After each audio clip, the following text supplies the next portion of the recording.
boost. You feel like you're more fucked up than the lies on the evening news. We'll just step right in. We can talk about it all as friends. And if you want, we can hug and kiss and make up for the party ends. Agree or disagree, stop offering me. 'Cause I'm everything you want, damn sure what you need. I won't tell no lies, back up on the facts and truth.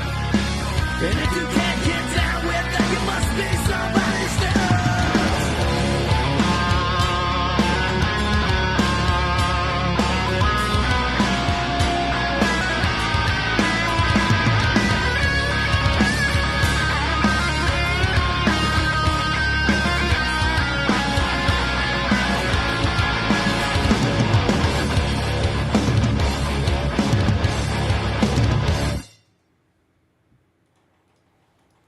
Hey, Hogs Twins here. Check out our friend Matthew Spirit at his podcast at The Dumb Show and his website, don'tunfriendme.com. Yeah.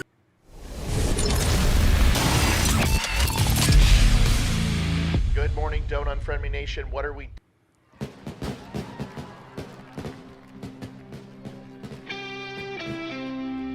It's Red Friday. RED Friday, which stands for Remember Everyone Deployed.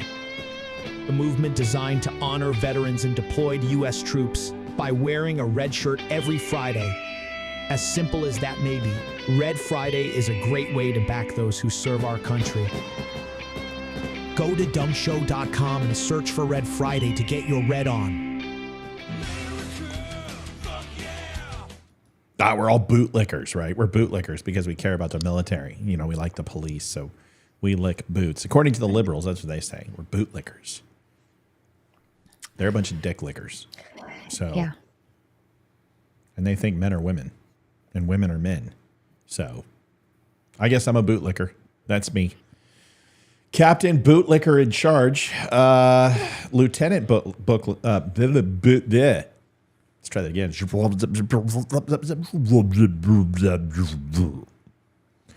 Lieutenant Bootlicker to my left is Amy. And it doesn't work, Liv, because we didn't fix it, even though we've been talking about fixing it for weeks now. We didn't. Here it is. And you're like, holy cannoli. Oh, mother of God. Holy cannoli. Sorry to start Holy the show off cannoli. immediately with licking phallus, but I'm kind of pissed at the liberals today. They're bothering me. We'll talk about why. Olivia Spear is in the house. Olivia Spear with a fat lip, mind you. Just you had to stop the song. You say wrong. she got a little lippy. I had to put her in her place. Here it is.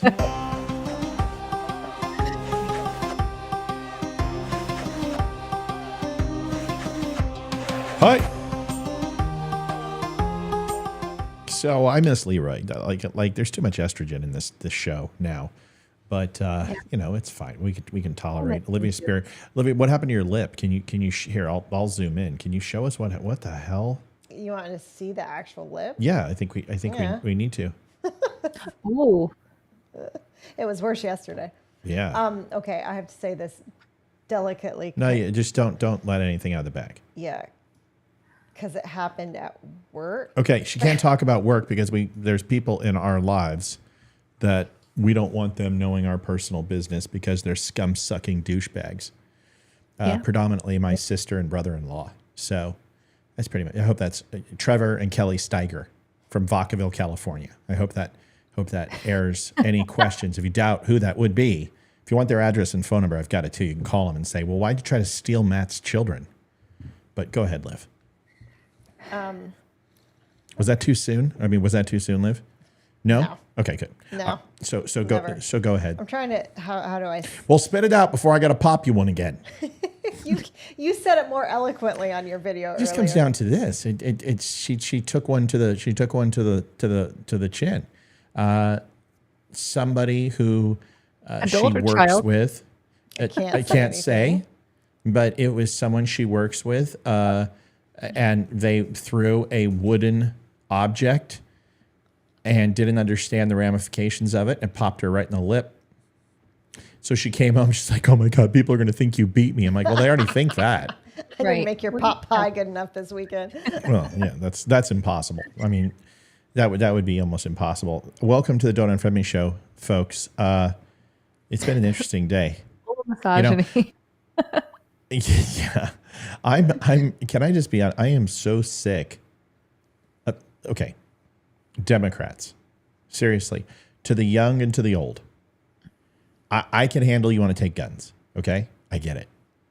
There's mornings where I read things in the paper, and I even am just like, dude, would it be easier just to just give a little bit and see what happens? Well, the answer is no. We know what's going to happen, but I at least can have a conversation about it. You want to have a conversation about God? I'm fine with that. You want to have a conversation about abortion? I'm cool with that. You want to talk about equal rights for all? I'm definitely good with that. You want to talk about the reserve powers and the 10th Amendment? And sure. We can talk about anything, pretty much anything, and I'm going to have an open mind. But can we please stop pretending that men are women?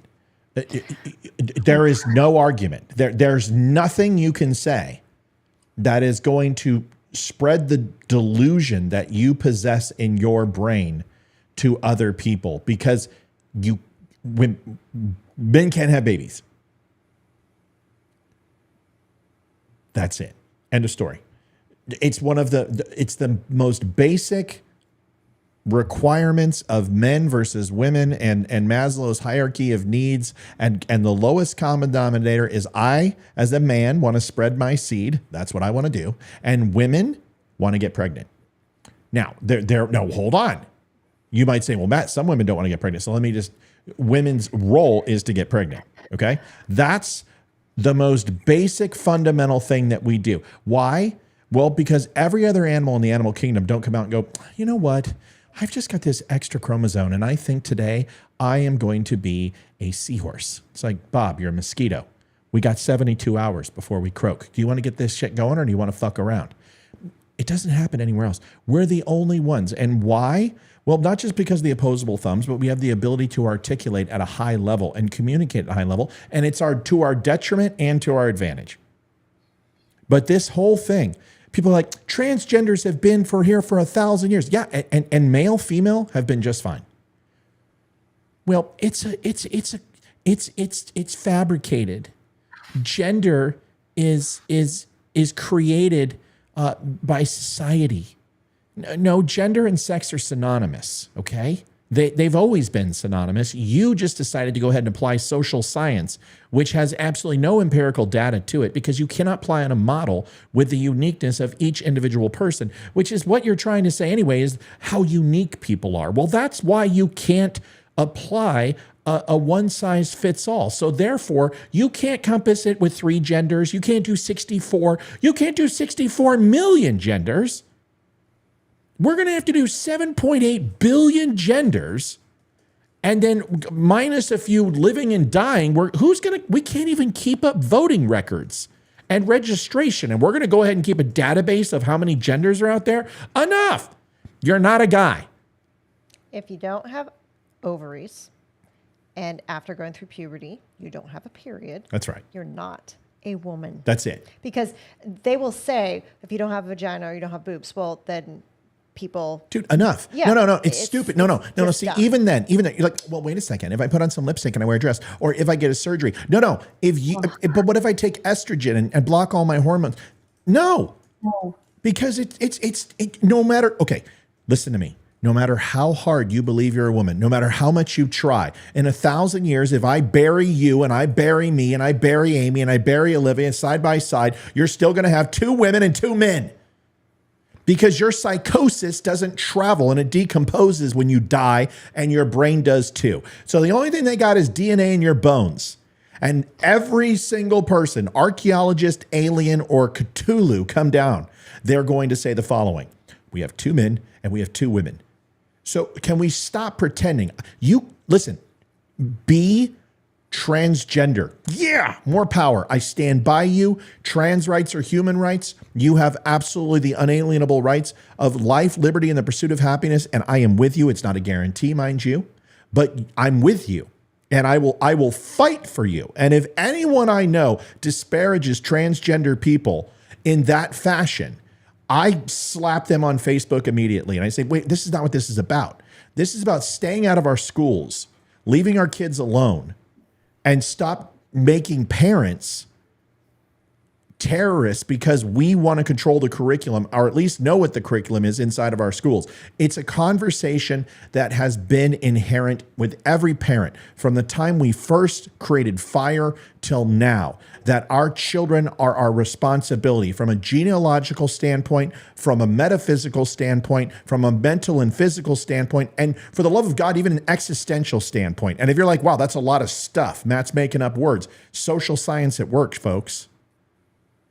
If you're not going to pay the bills and pay to raise my child, then you have no fucking say. $750,000 per kid. Cut me a check, and I'm still going to tell you to go F yourself. Yeah, you can't say anything about what my child believes or doesn't because you're like not raising them. I'm done. I'm done. Nobody's going to say it. You can die on any hill. This is a hill that you're not even going to make the climb because, Matt, gender's a spectrum. No, your bullshit's a spectrum. Okay. You took the rainbow flag. Okay. The rainbow was a gift from the Lord. You took that and you used it and you told us for decades that you don't want to change anybody. You don't want to make anyone like you. It's not a choice. It's born inside of you. And there's no reason for you to talk to kids or change anybody. And if you know a gay person, you're not all of a sudden going to want to suck duck egg blue. Well, guess what? We believe that shit. And everybody said, you know what? Fine. Equality. And I'm with you. Equality. I've marched in 3 pride parades. Okay. That's more than most people. I'm with you.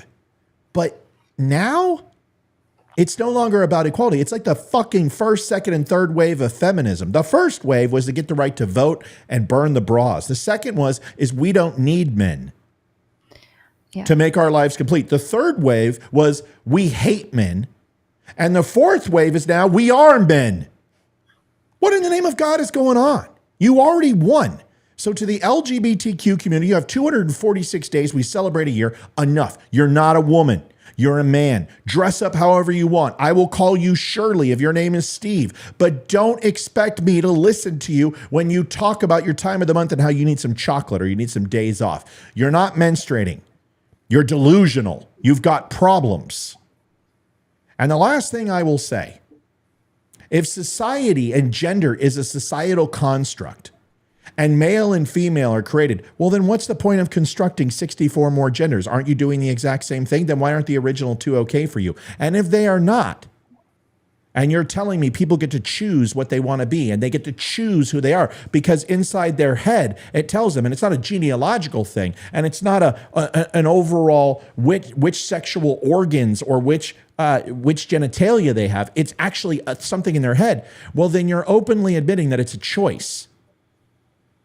And if you're openly admitting that it's a choice, then therefore, this is no longer a physical issue, it's a mental one. Yeah. So when you go ahead and push back to the societal norms around the world, where 96% of the people on the planet are choosing binary choices, where over 99.2% of the world, from a genealogical standpoint and a biological standpoint, have no discernment between XX and XY. And yes, you can carry an extra chromosome, but that's a defect. No offense. I hate to say it. It's an abnormality. It happens all the time. And it doesn't mean you're a bad person. It's a defect. I don't know what to tell you. But it doesn't mean that it gives you the authority to claim the other sex and then go ahead and create 64 frickin' genders. And I got to call you Zhe, Zher, Wer, and have 75 friends and somehow remember all their pronouns. You know what? I'd just rather not have friends. Okay, so there's my warm-up for the show tonight. Shut up. I'm sick of you. My Lord, you know, this every time something goes viral, I'm just, by the end of the night, I'm ready to pop smoke. I'm done. Amy, you walked into a buzzsaw. You got anything to say? Well, I'll be a little bit preachy on this subject. Wow, I wasn't?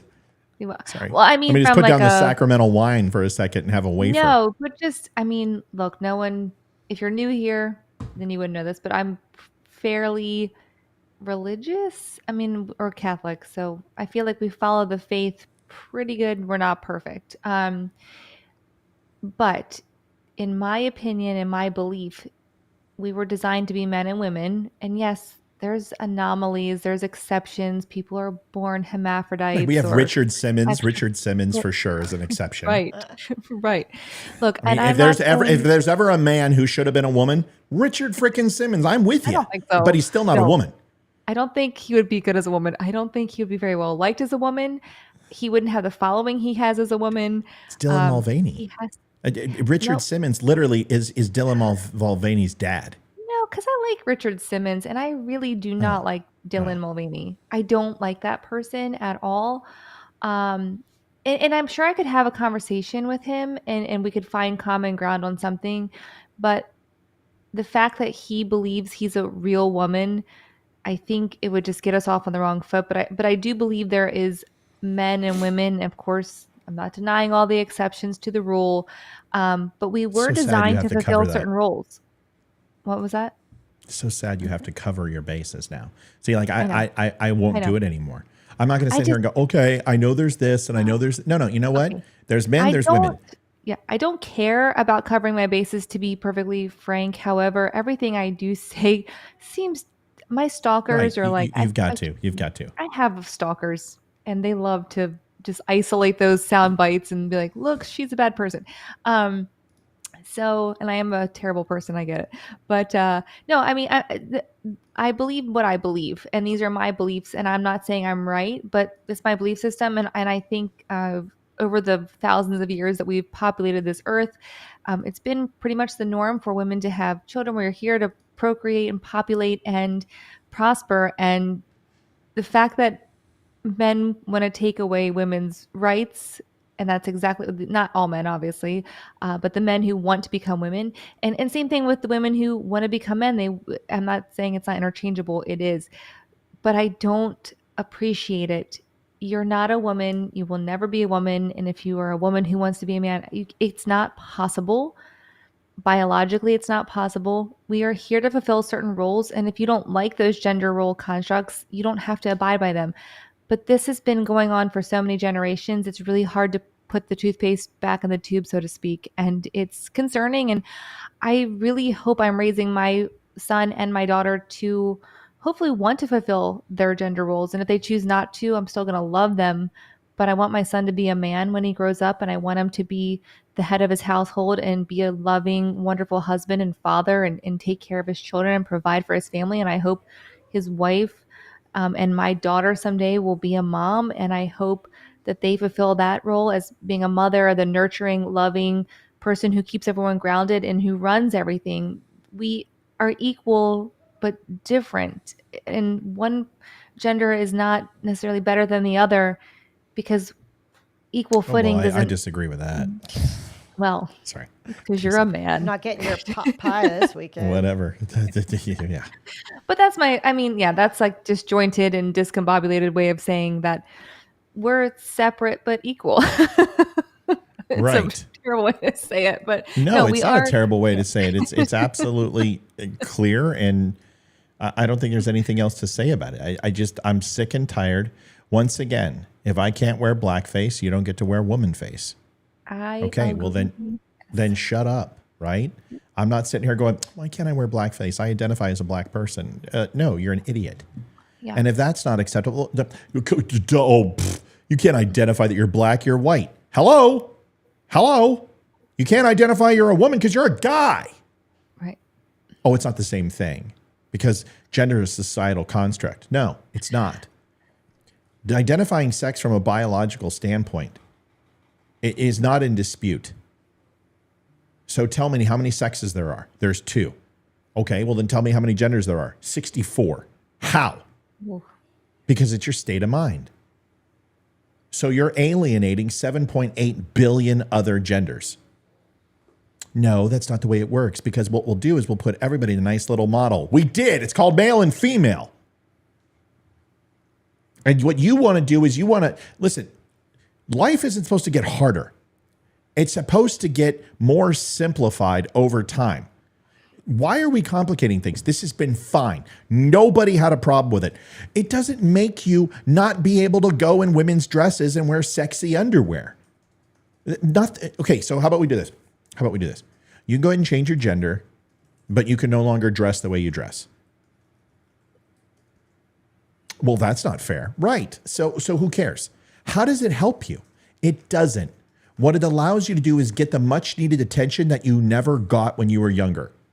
Whether it was from your mommy or for your daddy or someone wouldn't take you to prom or boys didn't like you or whatever it was. And that's fine because I went through it too. But what I didn't do is go ahead and dress in my mother's underwear, put on lipstick and say, I'm a woman, because I'm not. Right. Okay, I did put on the underwear, I did put on the lipstick, but I never said I was a woman. I understood that I wasn't a woman. It's just stupid. It's you just want to celebrate Halloween for 364 more days a year. And guess what? No. We have enough Christmas. They're already doing spiced pumpkin lattes. It's August. Nope, it's September. Oh, shit. September. It is. Yeah, today it's September 1st. Woohoo. It doesn't matter. It's still too soon for spiced pumpkin lattes. It's 85 degrees outside. Yeah. Okay, I'm done. I'm done. Sorry, I got frustrated. What do you want? It is not too early for pumpkin spice. It is the fall season. Get out of here. It's not fall until September 23rd. You want to find a fall? Just keep it up because you know. The big give it eye roll. 5 minutes and you'll go down the stairs, knowing you. Big eye roll. No, Taylor's heel. She'll kick me up this. Taylor, get my daughter out of here. All right, so Don't close the door. So Hayden says it's fall because she wants her pumpkin spice lattes. She doesn't even like coffee. I don't know what she's talking about. She probably has a friend who does, so therefore now Hayden does too.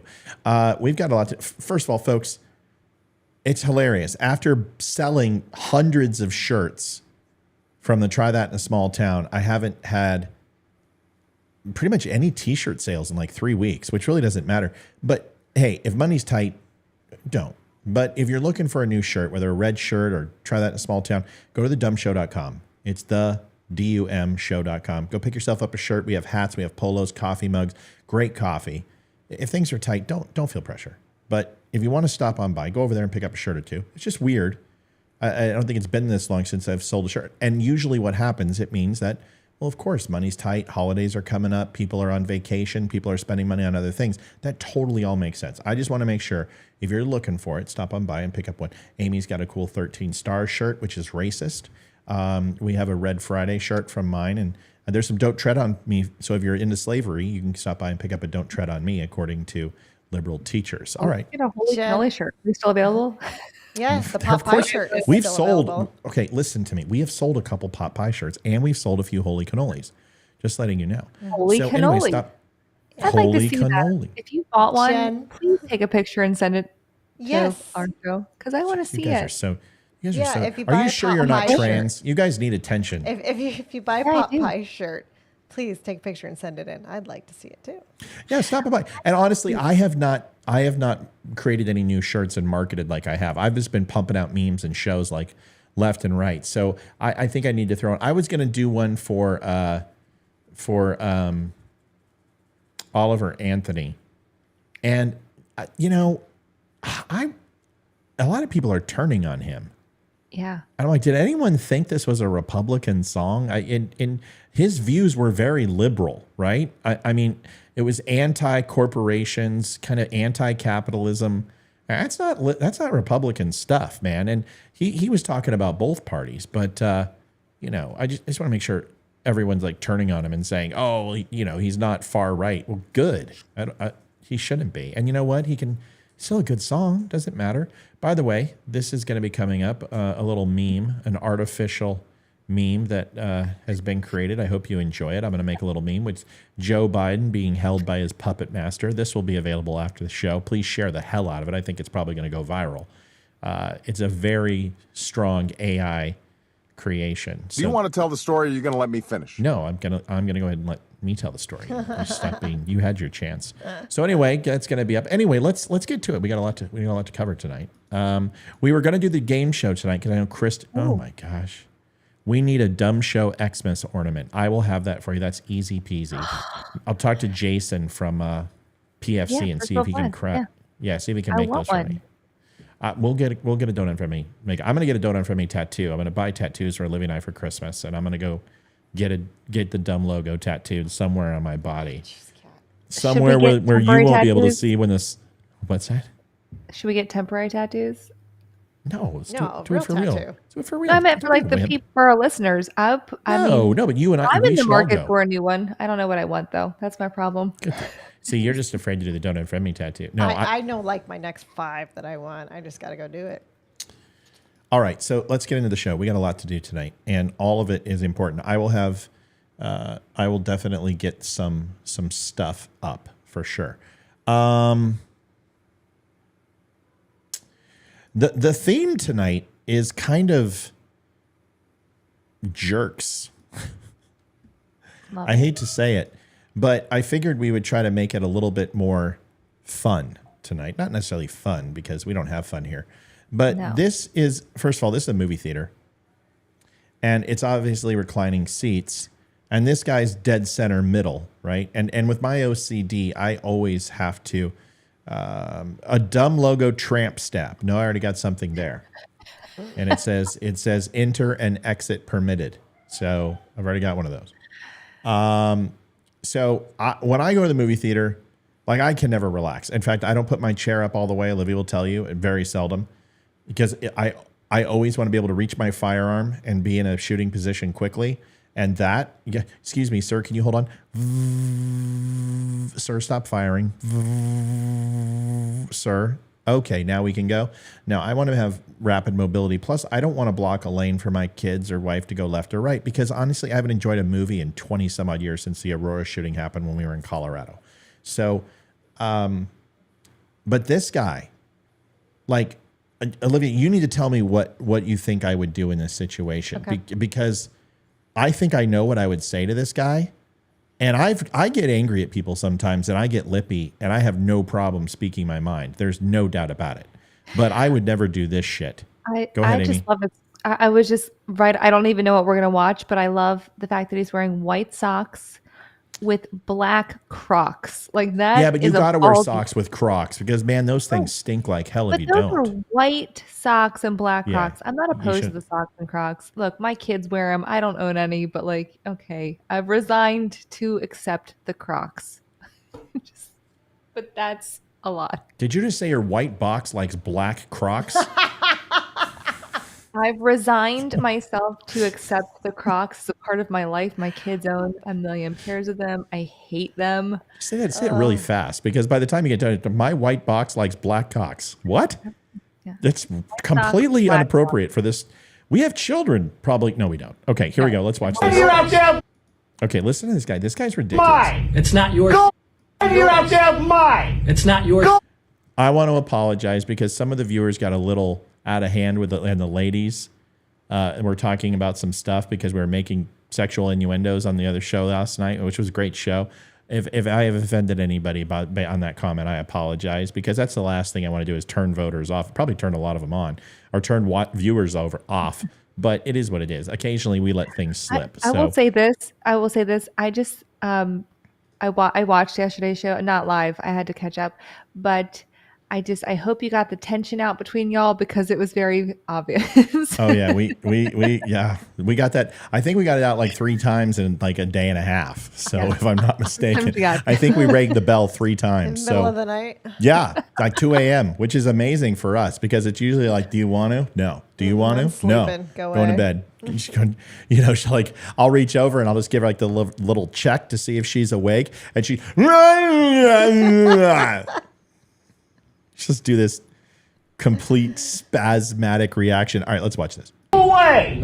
You're out there, mine. It's not yours. Go away! That's not gonna. I pay my money. I have a right to it. Sit in your seat. Correct? Yes, that's my seat. That's not your seat. How can you tell it's not my seat? Because your ticket has your seat number on it. Whatever. Let's find it. Whatever. This can easily do your own policy. No, I'm gonna be an because you're big and. Oh. I am not. I'm a patron here. Okay, and I'm trying to find your seat. And this will be the last time that I come to this imagined theater. All right, I paid my money. Great. Does anybody here think that this is actually a thing where it's like...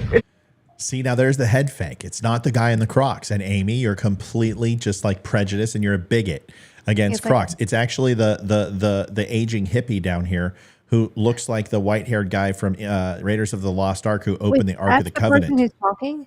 Yeah, it's this wannabe Santa Claus here. It looks like he went on Jenny Craig. Yes, down here. This guy. I thought it was because his feet were up, and that's what he was arguing about. No, he's sitting in the wrong seat, and it's one of those recliner stations where you have to sit in the seat that you get assigned now.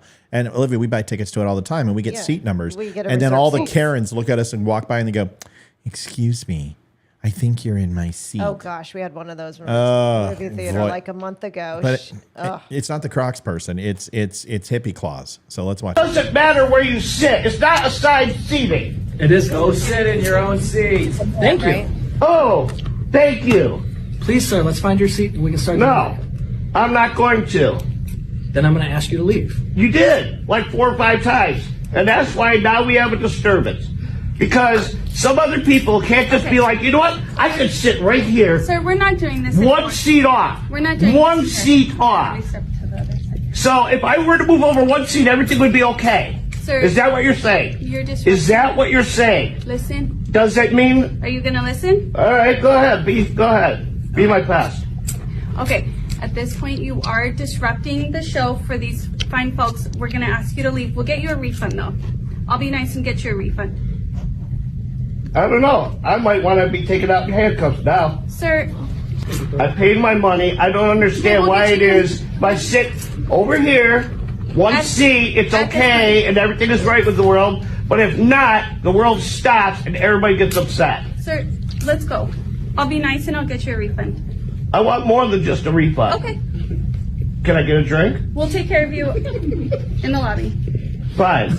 And then I won't come back. Okay. Ever. Okay. And I'm going to make sure everybody knows about this shit. Okay. I appreciate that. I'm capitulate because I don't want to watch the movie now. You ruined it for me. Guy knows the word capitulate, but can't freaking understand that there's a sign sitting. This is She what. was great. You're silly. Oh, well, hold on a second. We'll talk about I that. apologize about that. Goodbye, everyone. Enjoy your movie. People should have clapped when he left. So here's the thing. Oh my golly. Okay, I'm just going to make my comments because I usually defer, but I know a little bit about this. I've been in customer service for 27 years, 28, A long time. almost 30. I've run some of the largest retail companies in the country. I've worked for 3 of the best retail companies in the country. I have dealt with tens of thousands of customers, and every single company I've worked for, I've had the #1 NPS, which is the Net Promoter Score in the world or in the country for every company I've ever ran. It's what I'm known for. I've got awards all over here that you can see. She did very well. Yeah. And here's the problem.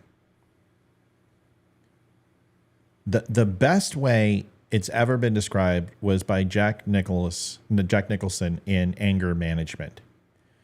And he described it as there is 2 types of anger. There's the people who get upset and just blow up like he does and gets it all out and gets frustrated. And then there's the person who holds it in and doesn't say anything and repeatedly allows their anger to consume them and then comes back with a high-powered weapon and takes it out on people. If somebody is talking like that, there is a very simple way to diffuse them. Olivia has seen me do it many times. And I can tell you at the Bronco Bar as a bouncer, and that is in Wyoming, and most of you know the Bronco Bar in Wyoming, and you've seen it on movies and TVs. Yes, I was a bouncer and a bartender for that bar. Because when you're 6'4" and you're 220-something and you come out of the military, bouncer is not a bad job. Good money. And I will tell you that on other bars that I bounced at the same time, I was in plenty of fights. But at the Bronco, not a one. And that is with hundreds of cowboys who ride mechanical bulls that smash their face and get way too drunk. And my friend at the time, Greg Kroll, who was about 5'7" and about 285, was not fat, was just pure, looks like the Swede, but short, told me the thing. He's like, Matt, they're drinking tequila. Some of them are high on speed. These are cowboys. Some of them are doing snuff. Some of them are,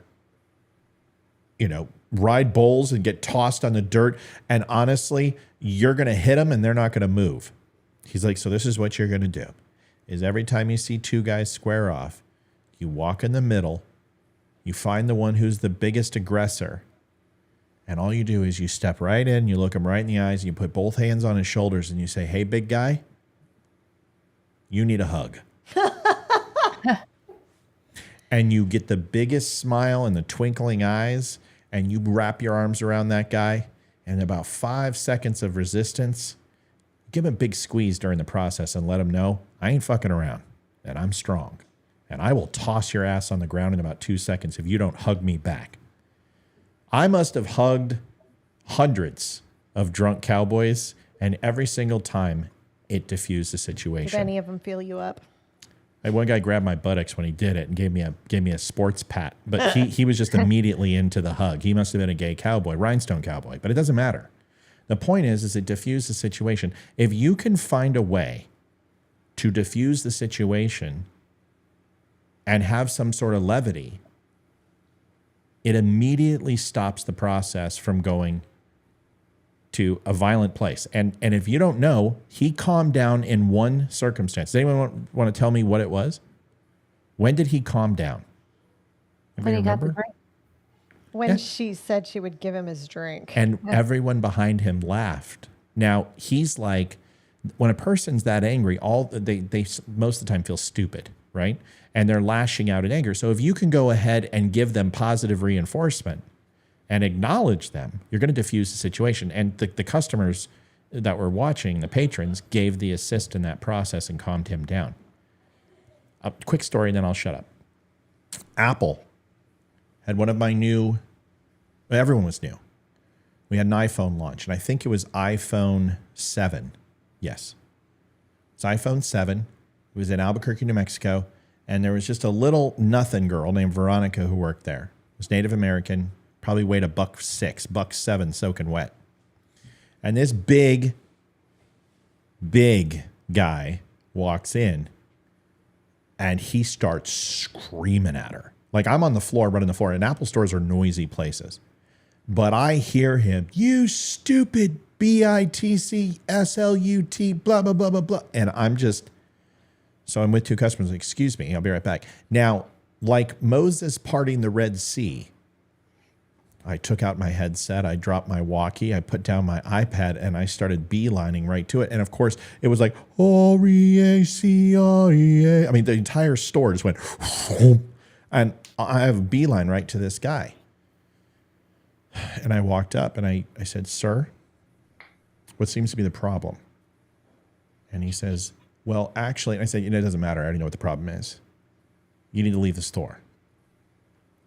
And you don't talk to one of my employees that way.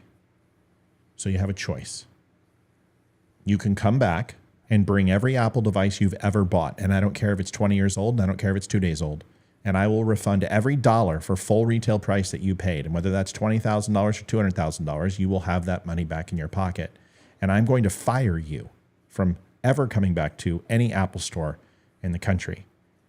And most assuredly, you're going to write Tim Cook, and you're going to ask him and tell him about the horrible treatment. And the great thing is Tim Cook is going to go back and direct you to me, because the store leaders at Apple stores are the final say, and Tim Cook does not override them. Or the second thing that's going to happen is that I'm going to lose my job, and I'm going to fucking carry you out of here flat on your back. Decide which one you would like to do. Guys like, and I'm like, boom, snap my fingers. 4 Albuquerque Police Department security officers grab this guy, take him to the ground, put him in cuffs, and lead him out of the store. Now, is that the right way to do it? No. Can I get in trouble for that? Absolutely. Was I stupid? For sure. But there is a situation that you can be in these type of situations where if you don't react in that way, or if you don't diffuse the situation with being more forceful than that person, somebody's going to get hurt.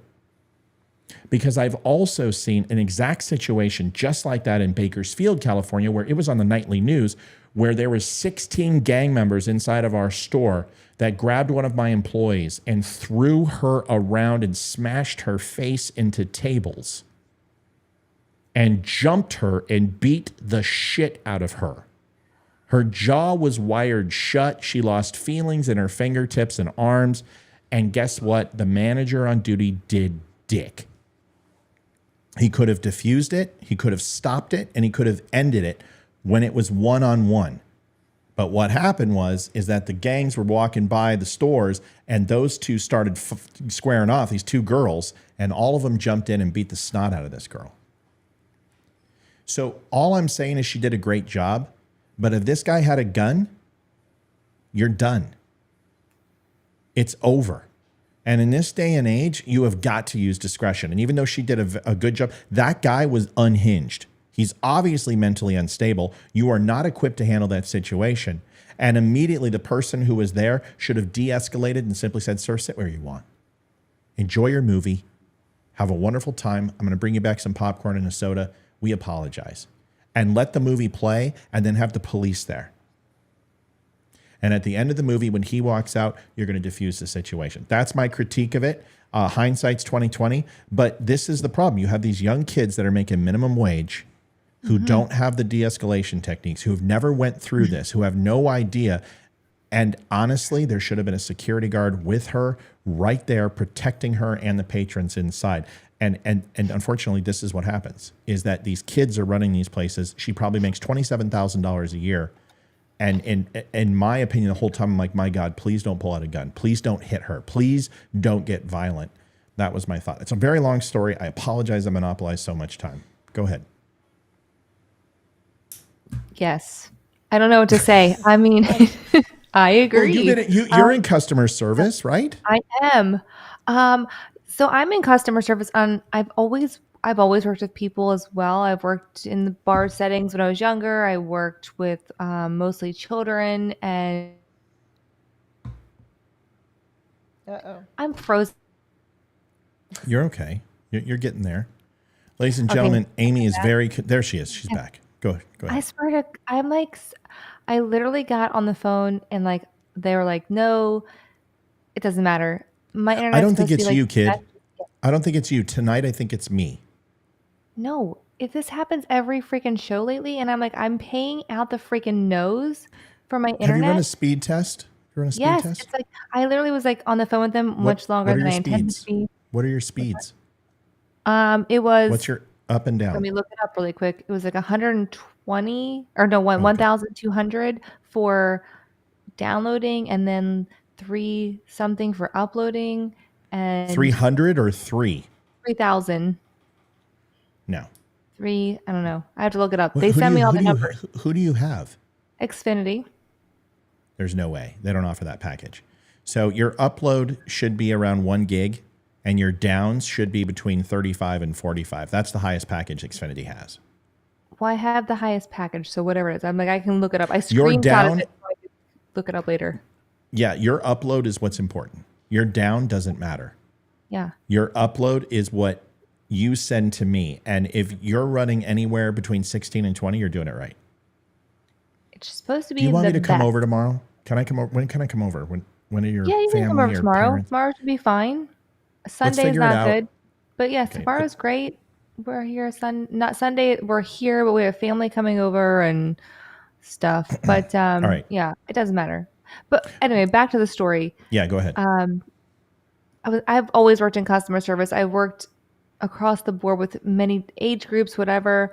By far, my career now is the hardest because it's so highly emotional. I don't know. I've only gotten upset a couple times. Actually, there's only been one person who has upset me, and that's because she cussed at me in front of my children when I was making dinner, and I had her on speakerphone because I was trying to calm this person down. And I usually just take it because people get angry. It's a frustrating business. This is a huge purchase. This is not, I just take it because I get the frustration, I get the emotions, and I know that it's a temporary thing, and at the end of it, it's all going to work out. So I can see that most people buying a home or selling a home cannot see that. Either way, it always works out. I've only had one person yell at me, and I've only lost my cool once, and that was when I asked her to please, watch her speech in front of my child. I was like, look, I have you on speakerphone. I'm cooking dinner for my family right now. Can you please watch your language? And she called me every name in the book. And I was like, you cannot talk to me that way. And you can call me back later when you feel you can talk to me like a reasonable adult. And I hung up. Actually, she hung up on me. But yeah. So I don't know. I've been in this situation a lot. It's different. My career is different. I've worked in bars too. I didn't have to deal with that, thank goodness, because I was on the other side of the bar. I was not bouncing, clearly. But but if I ever had a problem, that was my first people. It was always like, you make eye contact with the bouncer, you give them a signal. That's it. And they're there in a second, and they take pop them that bar out. in a New York second. Yeah. So, I mean, I don't know. I thought this lady handled it well, but I agree with you. She should have had a security guard with her the second she walked into that theater, because you don't know. And that guy could have just pounded her. Like, he was like a foot taller than her. That's and my a big point. Guy. Yeah. Like, so and I don't know who the other guy was, but like, he should have at least stood behind Croc should have her. put his seat down, right? Ready to lock that guy up in a full Nelson, right? Olivia will tell you what I would probably do in that situation. But somebody asked me, a quick question, Matt, how long before you body slam a guy, smash and grab heist in a retail store, a split second, I'm guessing? No, the situation in Albuquerque was handled outside, and the cops were off to the side. And I whispered it to the guy. So I told him about firing him. But as far as me telling him I'm going to lay him out, I whispered. And he's like, I swear to God, I'm going to call. I said, it's my word against yours. I'm a highly respected member of this company, and nobody's going to believe you, because everyone just heard you call that girl every name in the book. So if you want to roll the dice, go ahead, buddy. I really don't give a shit. And that's when he started flaring off on me, and then the cops arrested him. That's really the only time. We've had smash and grabs. Go look up Bakersfield, California, Apple Store, Valley Plaza. There's hundreds of videos of people doing smash and grabs. We were told to step back and walk away. Yep. One of the worst gang fights you will ever see. That gang fight I was telling you about, that was my store, and it's on YouTube right now. You can see it. I remember seeing that from the security footage that you got. That was my store. The two girls that came in too. And it wound up being like 16 people jumping her. What's up, Ian? Wait, who's Daryl Gardner? Because the name sounds familiar. I don't know.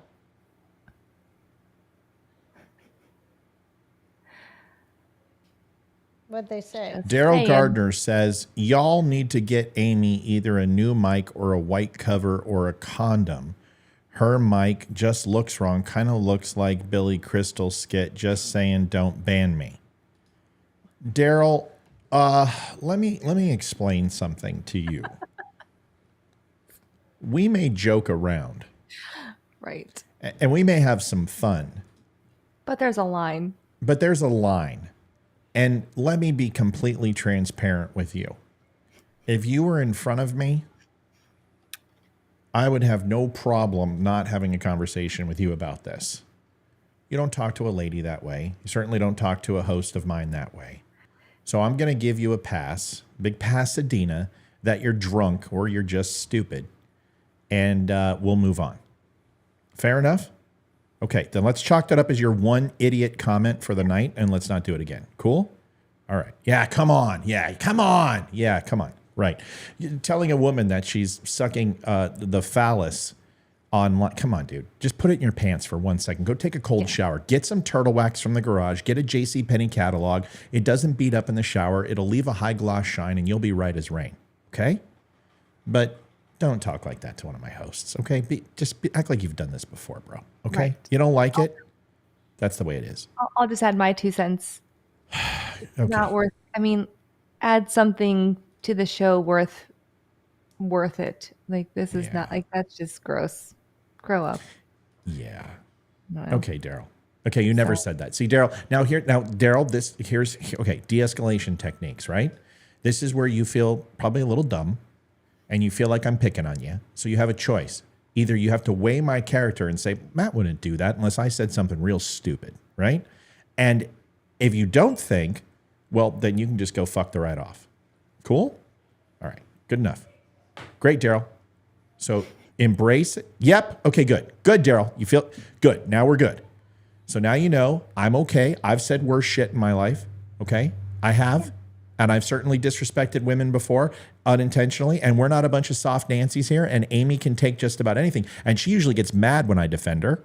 But she's not right now, which should tell you something. Okay. So can we move on? We just start clean. Okay. Let's go ahead and wipe that. Did it for me. I was like, it was a lot. let's just wipe that penis off and put it back in the big game. Okay. All right. Yeah. Amy, you might want to lower that from your eyes. Just saying. Okay. I want to. Daryl might get a little turned on. This. All right. Sorry.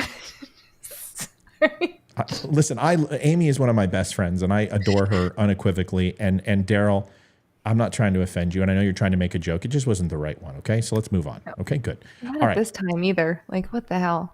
And I have a lot of problems with my tech, so I thought I read the comment thinking it was just like, oh, something's wrong with my mic, and then I'm really what's funny is that here am I saying that, and then I go ahead and make a joke about the croc guy about you saying it 4 times. But see, that's different. Is that Amy? I know not to cross the line, right? What I wouldn't have said is, hey, Amy, look at that big black croc. Do you want to suck on it? Right? Well, that's what you. Come on, bro. Your big brown dick. I've got dick splinters. All the cards played on my dick last summer, and they had a good time too. All right. I like you, Daryl. Daryl, you've been on the show. I've seen you on Facebook. Yeah. My reaction is just what you get here. If you haven't had a Matt ribbing, you just aren't a member yet. You're not a Dumb Nation member. Haven't. Everyone, It's your initiation. all the mods joke, and they're like, if Matt hasn't ripped you a new one, then you're not really a dummy yet. Listen, dude, I got a smile on my face. It's no big deal. I'll move on. And if I offended you, well, then you can tell me. All right. So next. Oh, Olivia, your thoughts. I think she handled it well. Yeah. I think she should have had a security guard with her. Right. I would not have gone up to him by myself if I was in that situation. She's got some cojones. Yeah. I've been in customer service a long time. I've handled a lot of irate people, especially being in property management and dealing with irate residents who didn't pay their rent and people. A creepy Indian guy who tried to molest you in the apartment building, and then we've told that story. He was just weird. He wasn't irate or anything, but I've had to deal with people a lot. One that I can remember is I was a assistant manager of a property, and some lady came to visit her. I think it was her son, and she parked her car on the street that wasn't even our property. And while she was visiting her son, her car got broken into, and she came into my office screaming at me, saying it's all my fault and we need to pay for it. And I'm like, where'd you park? On the street. Well, that's not our property. And I'm like, and even if it was, if you were, I'm like, we don't cover that. I de-escalated it, but she didn't like the answer. But most people don't, and customers want solutions. They don't want more problems, and they want to be recognized and they want to be heard. That's the great thing about Apple. They're very good at it, and they trained us to be good at it. But when you got to the store leader, you can pretty much talk about anybody who's ever had a conflict at Apple. Once you get to the store leader, you're done. You have dealt with the most well-trained, serious retail professionals in the world, and if they've passed you off to me, you're done, because they were the ones to help you. It's not going to be me. I'm literally there to tell you you've been fired as a customer, and we don't want you to come back. So Apple gave us the authority to do that. And you guys might think Apple is a bunch of pushovers, and they take their employees very seriously. And I always felt empowered to make the right decision. But I'll tell you what, it earns loyalty of the employees. We had amazing loyalty. I mean, they may not have loved me, but I'll tell you what, they always knew I had their back. And that is something I always would do, is I would always defend them for people who were being rude. I'm going to get to what's up? Oh, I love it. She's like, I've got to go potty. It's like, oh, just go, please do it. Next video. This one's interesting for me because this is in regards to a gentleman who I actually like a lot. And it's Dave Portnoy, El Presidente. And I will tell you, I like Dave. I got too many dumb logos. like 16 of these things. Hold on. There we go. I like Dave. I think Dave is, he's a loud, big mouth, Bostonian, just, gets in your face, doesn't seem to be very affable, but we have a lot in common, Dave and I do, is that I can come across as a real jackass and a jerk sometimes, but I care. And that's one thing Dave does. During COVID, he gave back, raised $50 million. He focused on 70, 80, 90, 100 businesses, and he randomly selected them who were shut down, and he mentioned their names, and they got hundreds of thousands of dollars in business.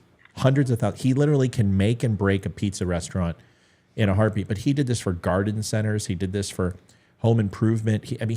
He's incredible. He had a chance to interview Donald Trump, which I thought he handled really well. He was on Tucker the other night. Now, he's a big mouth and he's a gambling degenerate. There's no doubt. He's gotten in some trouble in the past. The New York Times ran a hit piece on him, which was just dirty as shit. But ultimately, he gives a good pizza review and he's honest.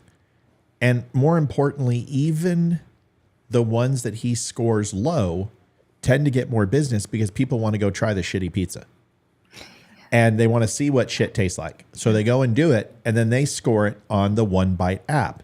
Now, Olivia and I watch him religiously, and I love him. I love watching, because I don't eat pizza like I want to, especially that pizza, but that is my favorite. Burnt undercarriage, stiff crust, not a ton of sauce, not floppy, stiff, fairly cheesy, non-greasy, and I like a crunchy top burnt crust and super thin.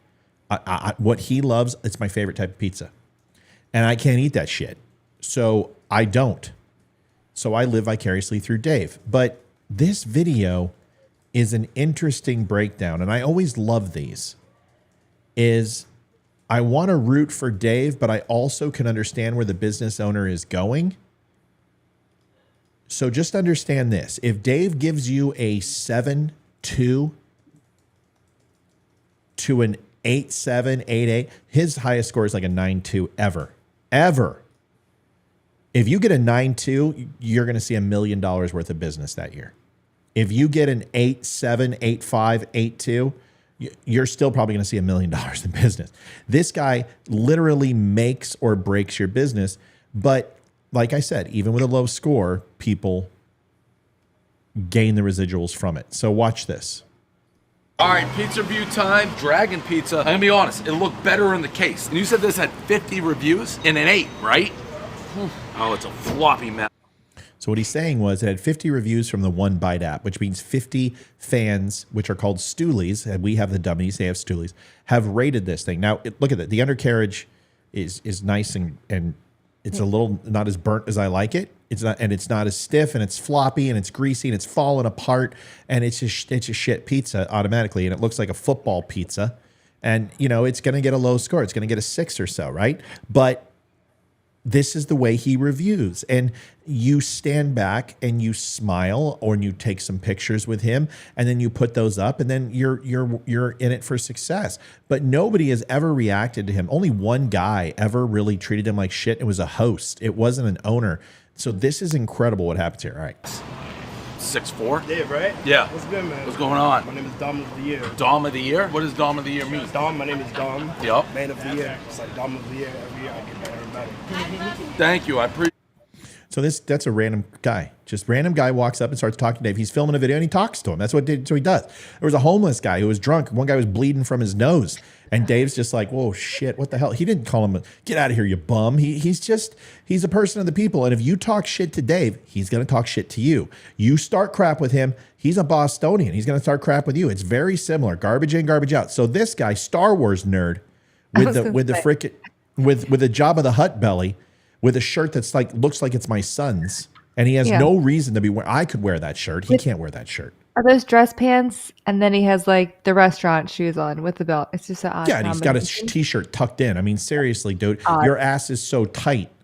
You know what I'm saying? I mean, so here we go. Appreciate that. Dave, Yes. enjoy your pizza as any customer, but I don't appreciate what you do coming in and judging a business with one bite. Well, we do more. Is this your spot? This is my spot. Oh.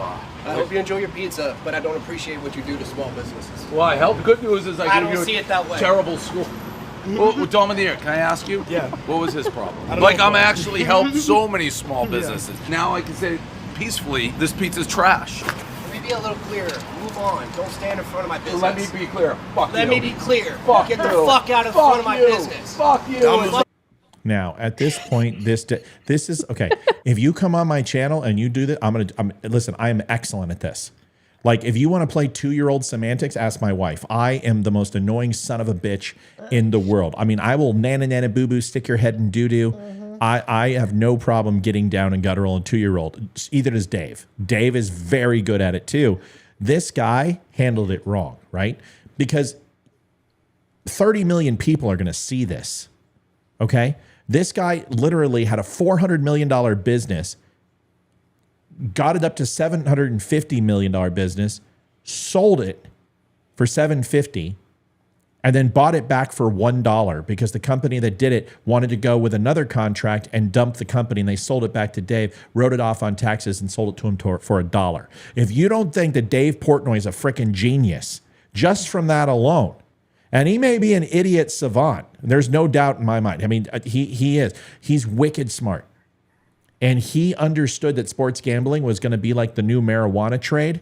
And he got into it on the ground floor and crushed it. He got in before Sportsvet and all these other places. So Dave's extremely smart, and he got in it early. He was like $40,000 in debt. He owed his dad money, whatever. And then boom, an overnight success. So he has no problem dragging knuckles. Watch this. Public street, you motherfucker. Yeah, but it's this a is my public business. street. This You can- ain't your business. Yeah, but this is my business. And you can, if you Fuck stay here, you. I'll call the Fuck fucking you. police. He's right across the street. Go get him. What are you going to tattle me off for standing on a public street? Just being a fucking Your, bitch. your shirt's 6 sizes too small, fatso. Just go fuck yourself and the whole fucking platform you're on. Oh, you don't like the platform. You're a joke to me, dude. You know what? You're Take making your a fucking joke. show and your fucking game and go somewhere else. Blah, blah, blah. Guess By the way, what? I've raised $50 million for small business. You're all talk, dude. $50 You're all million? talk. Was that all talk? Yeah, kind of like that New York Times article. Here breaking we down. go. Here Exactly. we go. Your Exactly. shirt's 6 sizes too small. I don't care. I Lose work some hard. weight. You're a fucking joke. You work hard? Yeah, maybe. So I want to show you something. He sucks in his gut here. Watch this. After he called him a fat, so he sucks it in. Watch it. This is just, you know what I'd do? I'd say, yeah, you know, and your receding hairline. You're freaking Dave. I've seen you without a shirt, dude. Trust me, it ain't a pretty sight. Although Dave's decent shape. Yeah, kind of like that New York Times article. Here breaking we down. go. Here Exactly. we go. Your Exactly. shirt's 6 sizes too small. I don't Boom, care. he sucks it I in. lose some weight. You're a fucking joke. You work hard? Yeah, maybe. Like, My man. you're so full of shit, dude. How? Tell me how. You're a fucking clown. How? I run a business. I work hard. I sold my provide jobs. business twice. 100 million, 400 million, bought back for a buck. That's a clown? Everything since I got in this business that you represent is an embarrassment Like to this what? business. Like raising 50 million for small business? Everything. Name Everything. it. Name it. Everything. You I haven't don't named play one your thing. game. I make pizza. It's great. It sucks, You're actually. a fucking joke. Name one thing. You're a fucking Name joke. one to me. thing. Clown. I love $1 million worth of game. The best. I like how Dom of the Year just slides right back in like mid-convo. So listen, if you don't follow Dave Portnoy, it's worth a follow because he's entertaining at least. Now, here's the thing, is that guy is going to get so much hate. He's not going to get the residual even with a shitty review. People are going to literally ghost. He's going to be out of business in 6 months. That guy will never see any business again because Dave has that much power. He goes in and he says, this is it. This is the shit. Thousands of people, tens of thousands, hundreds of thousands of people will go. There's people who literally by the thousands travel where Dave goes just to visit the restaurants that he rates. So the word, what this guy should have done is walked up and been like, Dave, dude, don't rate me, please. I can't stand a bad score. You know what? And if you hate my shit, I just don't think I can handle it, dude, because my business is important to me and it would just crush me. And I know you could also rate it well, but I just don't think you're going to like my pizza. I don't think it's your style. And you know what Dave would have done? Dude, I'll get you. I got you. I'm going to give you a 7.2. I'm going to give you modern average road. You're going to see thousands upon thousands of extra customers. I'm going to give you a 7.2. I'm going to be nice to you. And Dave was. I think he gave him a 6.8, 6.8, 6.9, which is not a bad score. It's not a good score. But football pizzas get 5.8, 6.2. So what football pizza means is just something you want to pick up for the football game. That's kind of shit. But an almost 7 isn't going to like close the guy's doors. It's going to get him some business. But he didn't do that. He just came out and started yelling at him. So your thoughts on it, Liv? I'm going to give it to you first. You know Dave Portnoy. You watch his stuff. What do you think? I think that guy was stupid. I mean, if you have a problem, talk to him. You don't need to start yelling obscenities at him, calling him names, and just, I think he was ridiculous. And yeah, I agree. I think he's going to get a lot of hate mail. I think a lot of people are going to boycott his pizza place. He's going to get a lot of bad Yelp reviews, and he's probably going to be hurting financially here shortly. Yeah, it definitely looks that way because, like I said, you should have seen that. I go look back my show. I mean, Amy remembers it, but you know, people were in tears. I showed you it was like 26 people in less than a month that Dave called and just said, "Hey, we got you. We're going to save your business." And these people just start fucking crying, man, because Dave's like, "The cavalry's coming. Yeah, we know you're shut down for COVID. We got your back. We're going to give you a small business loan. Here's $75,000, right? Or whatever it is. And I'm going to put you on my website." And he saved hundreds of business. He did more than the U.S. government did. Yes, he did. Mm-hmm. And, you know, so you can sit here and say everything you want about Portnoy. And I'm not an El Presidente guy. I don't love him. I don't freaking want to have his babies. But I'll defend him when he's wrong or when he's right. And when he's wrong, I will talk about the things that he did right. So hopefully it creates a cushion. Do you follow him at all, Ames? I don't follow anybody really. So I follow you. but with that said, I know who he is. I'm familiar with his show, or not. It's like his little shtick that he does. And so I've seen a lot of his, ratings. I'm very familiar with it, and I enjoy him. I think, but it's not like anything special as far as like the pizza thing, but he does a lot, and I think people respect him tremendously, and I respect him tremendously. Yeah. In that same regard, and I think this guy, without knowing him at all, just was maybe a little bit of a narcissistic underdog. Does that make sense? Like he's like, oh, people like me, so I'm gonna go after this big shot and try to take him down and put him in his place. But he didn't know his role in this, and he didn't know what role he was going to have to play. The moment, he should know Dave. If you don't like what Dave does, you should have known what Dave was going to do. Dave went after Roger Goodall in the NFL. I don't know if you know this, but he was arrested because he went after the NFL for Deflategate, defended Tom Brady, and he's all the time Goodell's the shit, and he was arrested and sent to jail by the NFL, and he single-handedly went after him. You got to go look up this guy's history. I didn't know he's just got balls, and he's nuts, and he runs his company. But man, the best thing about Portnoy, if you both should look it up, anybody should look it up, is that he does an affidavit, and he's being deposed by, he's being sued by one of his employees, and the attorney in the civil case, the litigator, was grilling him. And dude, you could tell there was no Boston. Dave was just like, right. Boom, boom, boom, boom, just crushed him with like 3 facts. And yeah, well, let's go back to page 26 and let's look. And you could just tell he knows his shit. He's a smart guy. He plays off the knuckle dragging Bostonian, but this guy's a smart businessman. But he runs his office like crazy. I mean, it's it's Animal House. It's nuts. There's no HR department for sure. When he had to hire an HR department, I thought the whole world was going to end. He's just like, I can't believe I'm going to do this. I'm going to fucking lose my business because I'm hiring HR for the employees, but I'm the one that's going to get fired. He's just a good guy. He's just funny. He's just a loudmouth, but honestly, he's got a heart of gold. So I figured I'd show it to both of you. Yeah, that's it. Love it. I love it. I enjoy it. So barstoolsports.com. And then you can find them on Facebook, Instagram, Twitter. Just type in El Presidente or Barstool, and you'll see him. And it's the One Bite app. One Bite, everybody knows the rule. He doesn't need you to watch him. This guy's got like fucking 2.5 million followers. I need him to come to me. Yeah. So maybe you could do a pizza review for gonna Olivia's say. pot pie. Yeah. That's a good idea. We should invite him on. Also, I was going to tell you, when you can eat pizza, what you do is you just have the one bite and then you just eat the toppings. No, You this eat is the what I do. toppings. No, That's what we no, do. no. What I do is I get an toppings. ultra thin with light sauce, low fat cheese, with mushroom, chicken, and red tomatoes with oregano over the top. 800 calories for a medium. It's delicious. Oh my God, it's no, it's I'm not kidding. It's I don't freaking eat delicious. mushrooms. Oh, and One. chicken on said top. Oh, it's so good. I think you did. Wait, no, like spinach or anything? I like to have green on my pizza. No, the chicken has the protein. Bacon. Why the hell would I eat greens? Chicken. I do What, do I bacon. look like a liberal? chicken. Yeah, I do bacon, chicken, spinach, That's fine. and tomatoes of some sort, like Roma tomatoes, whatever they Yeah, are. I put tomatoes, mushrooms, chicken, a little bit of oregano over the top, light sauce, light cheese on a super thin crust. I'm the same way. extra Thin well crust. done crust. Yeah, and dude, it's 800 calories for a medium. It's nothing. And after a workout, shit, you go push 65,000 pounds. You're right as rain eating that. Don't do that. I know.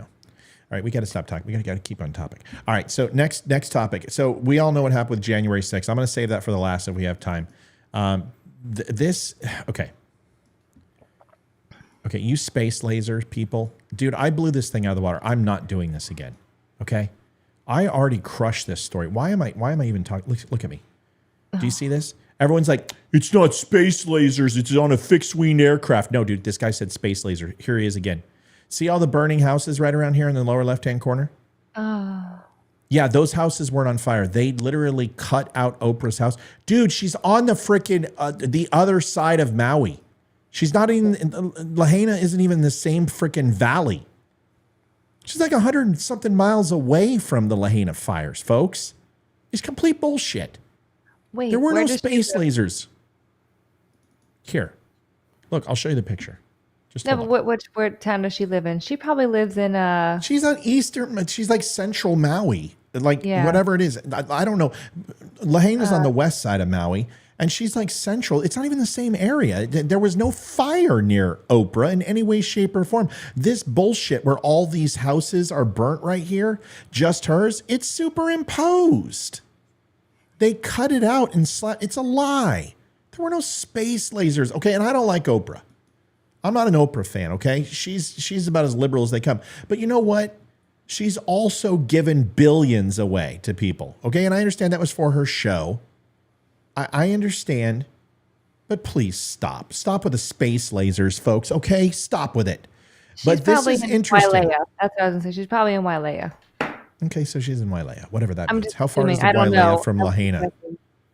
Lahaina. Lahaina. These sounds like hernias. They sounds like something like a condition. Oh man, my Lahaina's hurting me. Lahaina, whatever it's called, is more of like a city.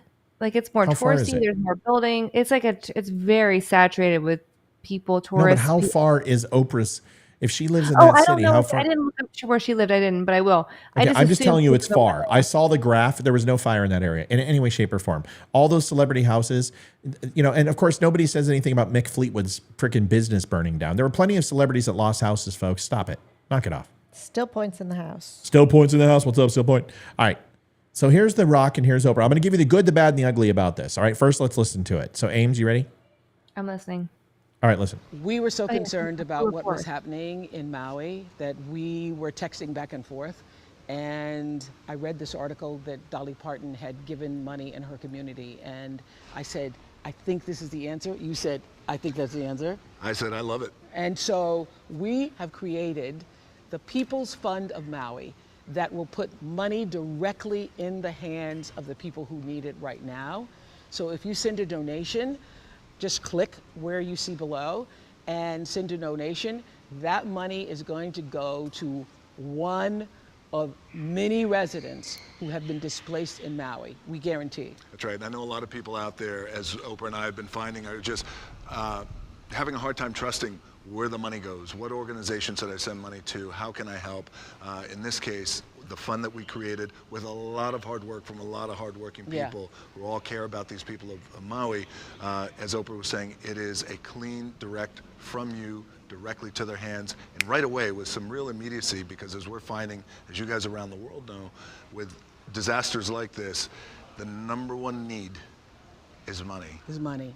In hand. And so people being able to have their own agency, being able to make decisions for themselves about what they need and what their family needs, that's our goal, is to get that to the people now.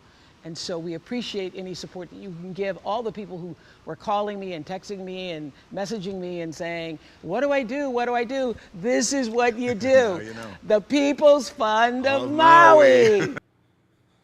All right, so there's some things you don't know, and I'm going to bring them all to you, okay? So a few things. They are donating $10 million of their own money to kick off this fund. Now, let me explain what that would be like. That'd be like my wife and I giving $100. Yeah. So Oprah's worth $2.5 billion. Yeah. Okay, so let me just say that again. $2.5 billion Oprah is worth, okay? If they And that's each according to Google, correct? Which they underestimate. They usually underestimate people's net worth. I went to So net it's worth. I cross-referenced it, and what I did is I went to ProRepublica and I looked at her income tax as well. So she's actually closer to $3 billion, to be honest. That's what I would guess. They're usually off by. So if we look at this, 10% of $3 billion is how much? 30,000, right? I know math. No, not 30,000. No. 3 million. 3 million? I can't do math. 3 billion. What is what? Get my calculator out. Ladies, $3 billion. How much is 10? 300 million of 3 billion? 300 million. Yeah, 300. So how much is 1%? 30 million. Yeah. How much is 0.5%? 15 million. How much is 1/4%? 7.5 million.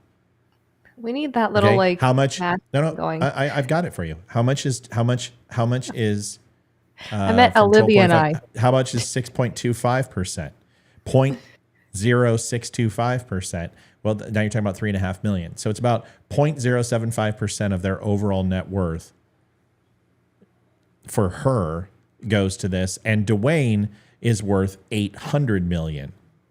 Okay, so let me explain what this ultimately means. Essentially, it's a tax write-off. Right. Because he's worth 800 million. And this falls within a tax write-off. So if you're going to sit here and say that this is a big deal, it's not.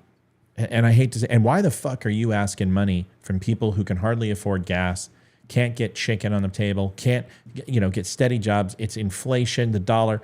You have the ability to solve this entire problem right now and put money in their hands. Now, I want to talk about the company itself, because this is important as well. So this actual charity, it's not a charity. It's a 501c3.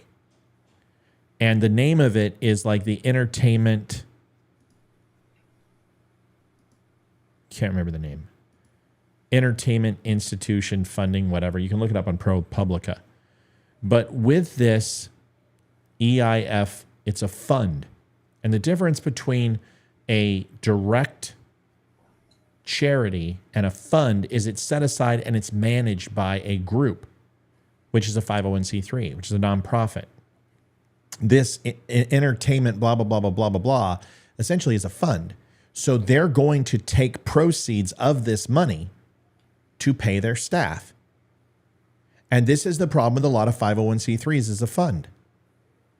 So to give you an understanding, $3.5 million of these funds, 3.211982, so $3,211,292 was given to the top executives. The CEO made $500,000. The other CEO made $351,000. On average, you're looking at another, I think it's 16 employees that make $100,000 a year. And then the other remaining 69 employees for the company make on average $63,000 a year.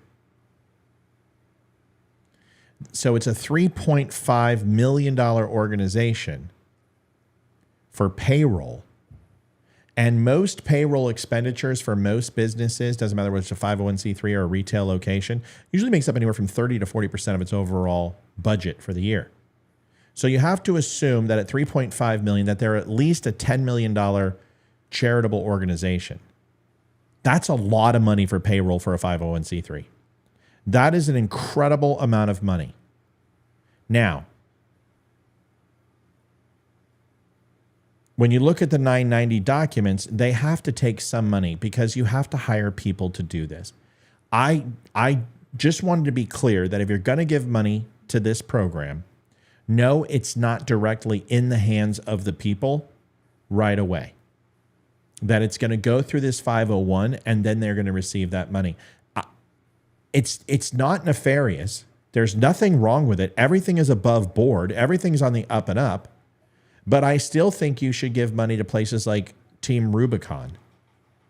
I think you should give money to people who are actually there that are true 501c3s that only work off donations and keep it separate from their overall revenue to their donations.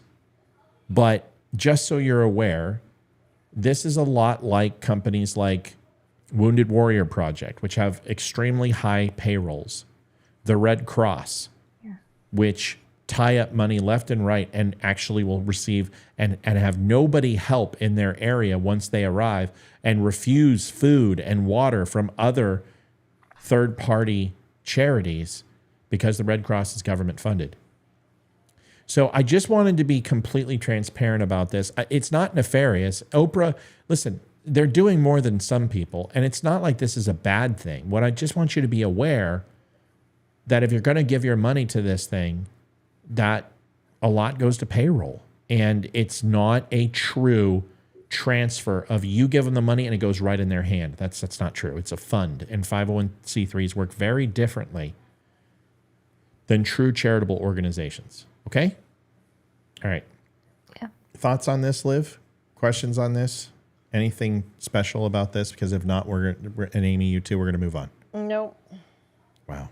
Best color commentary in the world. No. Amy, do you have anything to chime in on? I will just say this. I have personal feelings about OPRAH. I love The Rock, though. I do. I can't help it. I like him. I like his persona, I should say. Not him as a person. I like his persona better than Oprah's. But I will say this. There are tons of people who are native to Hawaii that are like they own the Hawaii Vacation Guide, and I know the wife's name is Erica. I forget her husband's name.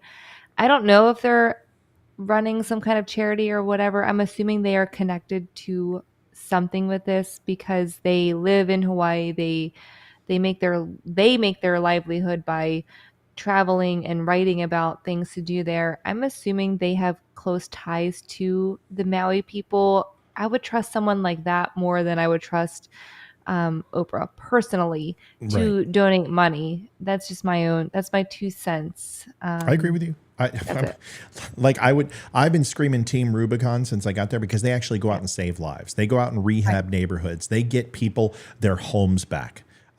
Team Rubicon's just a great organization, but you don't give to the Red Cross. Right? You don't give to these companies that ultimately, like Tunnels for Towers, you absolutely. The Green Beret Foundation, the Purple Heart Foundation, Gold Star Mothers. The one that Gary Sinise runs. Yeah, Gary Sinise is a fantastic, like Gary Sinise, hands down, one of the best organizations. The Marcus Luttrell Foundation. There's so many that are great, and there's so many that are shit. And a lot of companies just use it as a tax shelter. I'm just going to be honest with you. The company I used to work for used it as an advertising gimmick and a tax shelter. That's what they did. But that's just the way some people were. It's not like they didn't give back to vets, but, for what they made versus what they give back, it was pittance, making $7-8 million annually and only giving back $30,000-$40,000 out of your pocket is bullshit. So that's the way. Now it may be valued at $250,000 at cost, but that's not the same thing. You get those materials at cost. You get the labor for free. That's what you do. So that didn't sit well with me. But anyway, the last one I want to talk about is something we all will probably have an opinion on. Is January 6th, and No. This is the sentencing from J6, and it's important. So Dominic Pizzola, Joe Biggs, Ethan Nordine, Zachary Rail, I think it's Real, and Enrique Terrio are all Proud Boys, and the recommended from the DOJ, the sentencing was 20 years, 30 to 33 years, 27 years, 30 years, and 33 years, respectively. So far, 3 of them have been sentenced. And the sentencing, a lot of people are saying it's too long. You can't do this. Like Joseph Biggs got 17 years. The other guys, I think one of them got 14 and then a 10. And they're going to, Nordine was supposed to be sentenced today. And then Enrico Terrio is going to be sentenced on Tuesday. Now, I want to give you my feedback on this. Is I've looked up the sentencing, and the judge reduced it by 50%. And because this is federal, you do the time. You don't get off. You're going to get like maybe at most 10% of that time cut off as early for good behavior if you do nothing else wrong. And so if they have to serve 10, they're going to see 8.5 to 9 years served. Mm-hmm. So this is serious. So when the DOJ asks for 20, 30, 27, you're just convicting these guys to a life sentence. They will never see their kids. I mean, this is ridiculous, right? Yeah. But because the level of the charges against them, they used terrorist style appropriate response based upon those extenuating circumstances as being extremely serious, seditious conspiracy, all this other bullshit, that it made them more severe than they were supposed to be. And the judge, I have to say, by giving out 40, 50% of the overall sentence, is fairly lenient. Now, you may not like that. I hope you don't like, I don't care if you like it or not. It's just the truth. That the sentencing based upon what the recommended was actually fairly lenient. But then you look at the overall time of 17 years, 14 years, 10 years. It's insane. It's insane. And it's an absolute, I just can't imagine that, right? I mean, but here's the problem. There's a couple problems here that we need to be made aware of, is that during this sentencing, is that one of them begged and said, I don't want to be involved. I think this was Joseph, said, I don't want to be involved in politics. I want to stay away from this. I have no desire to be a part of the far right. I'm sorry, I made a mistake. I just want to go be with my wife and my daughter. And that's very heartfelt. But then when he was sentenced, he stood up and he said, Trump won the election, when he's being hauled off. And I'm like, I would love to get an opinion. I don't want to see anyone go to jail for a long time. I mean, but when you consider this for trespassing, okay, domestic disturbance, disturbance of the peace, violation with the sedition conspiracy were actually taken down on multiple charges. A lot of these were misdemeanors. But right. I also want you to understand, these guys, they said some shit that was really bad. They talked about executing members of Congress. This is not some... these guys were just there that day and they got caught up in it. These guys planned shit, and these guys acted out on their plans and made viable threats. And there should be punishment for this. But the question is 17 years really what needs to take place here to send this message? But this is where you have to go ahead, and I have to defend these guys, even though I don't agree with January 6th. You know this. You know I fucking hate what happened, and I don't support it in any way, shape, or form. But I don't support this. Yeah. Take a watch. Times it seems like the protesters have gotten the Jody's like, Trump won. Whatever. hand a couple times. They've been able to rip away parts of the barricade and kind of haul them away and just toss them. And then the police will go and bring another part of it and try to reinforce. And when they do that, the protesters confront them. They throw things at them, and the police try to hold their ground. It has been a very intense push and pull for, I'd say, at least. So it's BLM riot. And how can you say that that's not, these were federal buildings, police officer buildings? Are these people getting sentenced to 17, 18 years? There was just a rapist who was a repeat fourth-time rapist. The guy got 18 months. We're seeing these progressive DAs in these cities who are letting people off. Where is justice? And although I agree that these gentlemen deserve to spend time behind bars, absolutely, with no equivocation, they should be in jail. They were found guilty. The things that they did deserve punishment. But is it murder? Is it rape? Is it strong arm robbery and burglary, where people are literally getting released with no bail whatsoever because cash bail's been completely shut down? I don't know. I don't think so. I mean, you're reducing sentences for pedophiles in San Francisco and New York. I mean, come on, man. So I'm not saying that the law and justice wasn't served. What I'm saying is I don't believe the punishment fits the crime. And I can say that as a person who absolutely admonishes J6 and what happened. I do not condone it at all. I have spoken out against it for 2.5 years. I have refused people to be on this show who participated in it. But I don't believe the sentencing fits the crime. And now the DOJ is talking about possibly appealing this decision and asking for more years. I mean, this is a purposeful, vindictive message saying, you step out of line in America, you're fucked. Or if you support Trump. Yeah. Amy, go ahead, discuss amongst yourselves. Jody, I'm going to ban you if you say it again. Jody, contribute to the show. Don't be annoying. You're not a billboard. You're not an advertisement. You have no evidence of that. You won't come on the show and you won't back up one iota of it. And if you do, you're going to get torn apart. So Jody, don't sit here and say Trump won like it's some sort of fact. Prove it. Show me. Give me evidence. Exculpatory evidence. Don't make me do this, okay? So please stop. I'm asking you to stop nicely. Watch the show. Behave, please. Just be kind. There's no reason for that shit, okay? Because that's what started. It's what got Ashley Babbitt killed and what started this whole mess. It was without running on evidence. Amy, Olivia, what do you think? I don't even know what these guys did. So I know they were a part of J6, but I don't know exactly what they did. All right. So several days, months before, they started making threats to talking about taking out certain politicians.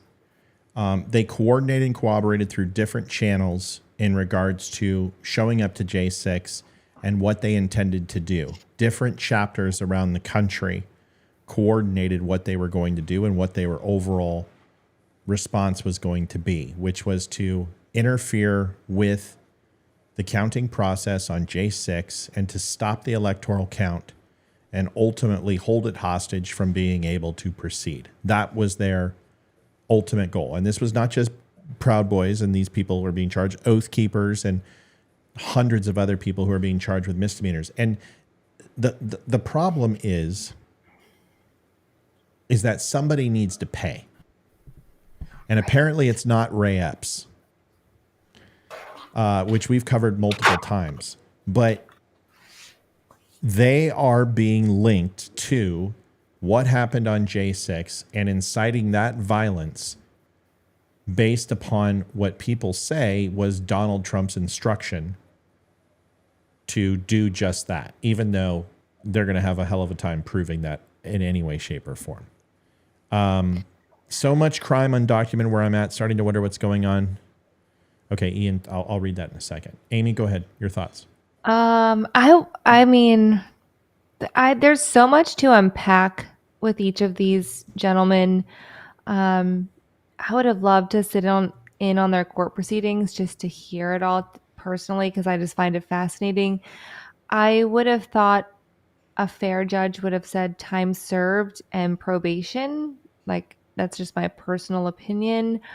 I'm not a judge, obviously, but that's what I thought would have been fair at this point. Our judicial system is tricky. There's no black and white, cut and dry answers because no crime is the same as the other.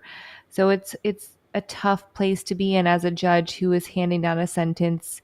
However, I don't know. I don't know this. I don't know if these men had prior records, if they were, criminals who committed violent crimes in their past or had other federal charges or what. I don't know that about their history. Probably worth looking up. But I think that should have played a role into their sentences as well. I think they were, made to be the example. And it's unfortunate because there's been a lot of other riots and protests and things that have happened in our country, and we have seen people who were arrested given bail money and a slap on the wrist and nothing happened. And these gentlemen, again, not knowing all of their past, I don't, but let's just assume they all had a clean past and this was just a Most blemish. of them did. Most of them military, Yeah, upstanding people. They had no violent crime or anything. And to now just give they you are- some context now real they're- quick, Ames. Oh, go ahead. So- I'm just trying to so- give you some context so you know what they did do, so you can kind of hear it. Pizzola stole a police officer's shield, used that to break the glass. They were up on the top portion to break glass to the initial start of what happened. He says, I'm a good father. I stand before you today as a changed and humble man. I never denied what I did on J6. This was the worst, most regrettable decision of my life, and I'm truly sorry. And then once he was sentenced, he said Trump won. People go, well, why would he say that? Well, what does it matter? Well, because he's going to have the opportunity to come up for some sort of leniency, whether it be a president or a senator. And trust me, they're going to look at the person who went and said Trump won afterwards and faked contrition and keep that person in jail to prove a point to everyone else. I mean, how stupid can you be? I mean, how fucking incredibly dumb can you be? That guy's an idiot. I would go in and I would literally write a book about my lessons and why what I did was wrong. I would do whatever I could. The last thing I'm going to do is go, Trump won. And then it's like, dude, you didn't learn a fucking thing. You've been playing us all along, which then also hurts the other people who are on trial because you're showing that this truly was what you meant to do completely. And all of your cohorts are guilty.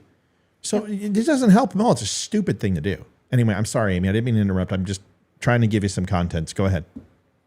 No, I mean, that sounds relatively bad. I don't know if I personally don't feel it's worth 17 years in prison, especially knowing there's so many criminals that are coming over. And I hate to do this, but I feel like it's important to also mention, we have criminals coming over the border that are literally killing people and they are getting nothing. And these it's crazy. So it's just, I understand it's really hard with our judicial system to be fair across the board. There's a lot of injustice that happens all the time. Honestly, I think a lot of career criminals get off with nothing, and people who make a one-time mistake in their life, whether they agree that their mistake was a mistake or it was worth serving the time for or not, I think the sentences are much harder. I do. But those sentences, man, I mean, that's the one thing that I will defend these guys on is I think these sentences for some of them, okay, in a RICO case, you don't go after the local street pushers or the person who's washing checks. You go after for the big guys, and you go ahead and you do a RICO type. They should have went after the leaders of this, the ones who were truly involved. And I don't think 17 years is fair. Murder, rape, yeah, I get it. But these guys, okay, they're a bunch of knuckleheads. They're not patriots. They're not anybody to look up to. And I don't. And I don't care what anyone says. These people are stupid. Every one of them who went in that building. You're an idiot. I don't care. You don't have to watch my show anymore. I don't. Yeah. If someone says, yeah, I'm going to go rob this liquor store, your response is, okay, let's go do that. No, your response is, F you, I'm going home. But they did things that were wrong, and they need to pay for that. I just don't think 17 years is a fair sentence when a major felony didn't take place. But they're under this terrorist statute. They're allowed to do extreme sentencing, and I think that's wrong. I think you have to prove that they're terrorists. I think you have to prove that they had intent to cause bodily harm or to hurt somebody and wanted to cause a terroristic event. There's no proof of that, and that's the problem. That's the one thing that makes me stop and say, no, you haven't proven that. You've proven that they've sent some things over WhatsApp and then they've made some comments on their social media that are inappropriate. Okay, well, everyone does that. Everyone says shit that can be misconstrued. And yes, they said some horrific stuff. Okay, fine. But we also have freedom of speech in this country. And unless there's a viable threat, well, then why didn't you handle it before J6? If there were viable threats being made towards senators and state legislatures, then why didn't the Secret Service do their fucking job and get these guys and lock them up before this happened? There's a lot of questions I have, but it doesn't mean they didn't do something wrong. Yeah, I think they definitely deserve to have a little bit behind bars, but it's definitely excessive. I mean, if this is the whole, they're terrorists because they went into a federal building, what happened to the rioters in Oregon that destroyed the federal property there? Where are their sentences? If they're considered a terrorist because they went to the Capitol, being federal grounds, why aren't the other people considered terrorists and being arrested and sentenced just like these people? I definitely think it's one-sided, and I think it has a lot to do with they support Trump. I really do. I agree. I completely agree. They're making an example. They're making an example, and they're basically threatening America. If you support Trump, this could happen to you. Or if you go ahead and listen, the worst thing that America could ever have happen is a revolution or uprising in our country like you're seeing in France and European countries. The United States is a global leader, and that is all other countries need to come in and subvert our country and to start recruiting and developing people to cause this type of stuff. You're absolutely right. This is 100% retribution, and it's a message to Donald Trump. Because if these cases have these maximum years, it justifies why they should put Donald Trump in prison. And what I've told you all along, and hear me and mark my words, mock me, is I've said they're going to get him on the obstruction, and that's where he can serve time. They're going to hit Donald Trump on obstruction on all four of these cases. And he obstructed in at least the most minuscule way to be found guilty of obstruction. And whether you agree with that or not, I don't give a shit, because I've read every single affidavit. I've put them on this show, and I've shown you some of the testimony that people are making, but also the tapes from his own mouth and his own volition saying things that are going to get him in trouble. So that's just Donald Trump being, I'm bulletproof. I've got the money, I've got the lawyers, and come get me, I'm the president. And unfortunately, that's not what you should have done. You should have remained contrite and quiet and let your lawyers do their job. But they can hit him on obstruction, and that's why they threw all these charges. These 91 indictments were simply just to get him to react and get him to start bucking the tiger and pushing back. That's why these lawyers are getting disbarred. That's why these lawyers are jumping off the ship, is because they're trying to isolate him and make him feel like a man without an island, or a man without a country. It's the same thing they did to Napoleon. It's the same thing they did to Caesar. So I understand the process, but I don't think the punishment fits the crime. And you know how much I'm against J6. I think it was one of the dumbest things we could have ever done, but I don't think it deserves 17 years, 10 years away from your daughter. Are you kidding me? For misdemeanors? I'm with you. It's really sad. They obviously can appeal, but by the time they appeal, half of their sentence will be over anyway. I hope whoever is our next president will pardon these people and give them their time served and let them move on with their lives. And if they commit another crime, which I hope they don't, obviously, then it's something to revisit. But we give so many pardons to actual criminals who do commit murder and who run drugs and who are responsible for actual heinous crimes in this country, who have maimed and killed people and affected their lives forever and their families' lives forever. They get a slap on their wrist so often. It's sad. It's sad to me. I don't know. I'm not a huge fan of all the judicial process right now. I'm not either. I mean, you and I went through it recently. We understand how completely corrupt and unfair it is. And because I have a loud, the only reason why I didn't go to trial is because I have a loud mouth and a platform.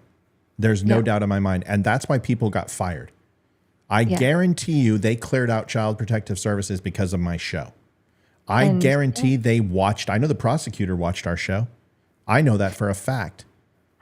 Here's something I want to read by Annie. And I'm not going to go into the election. I won't.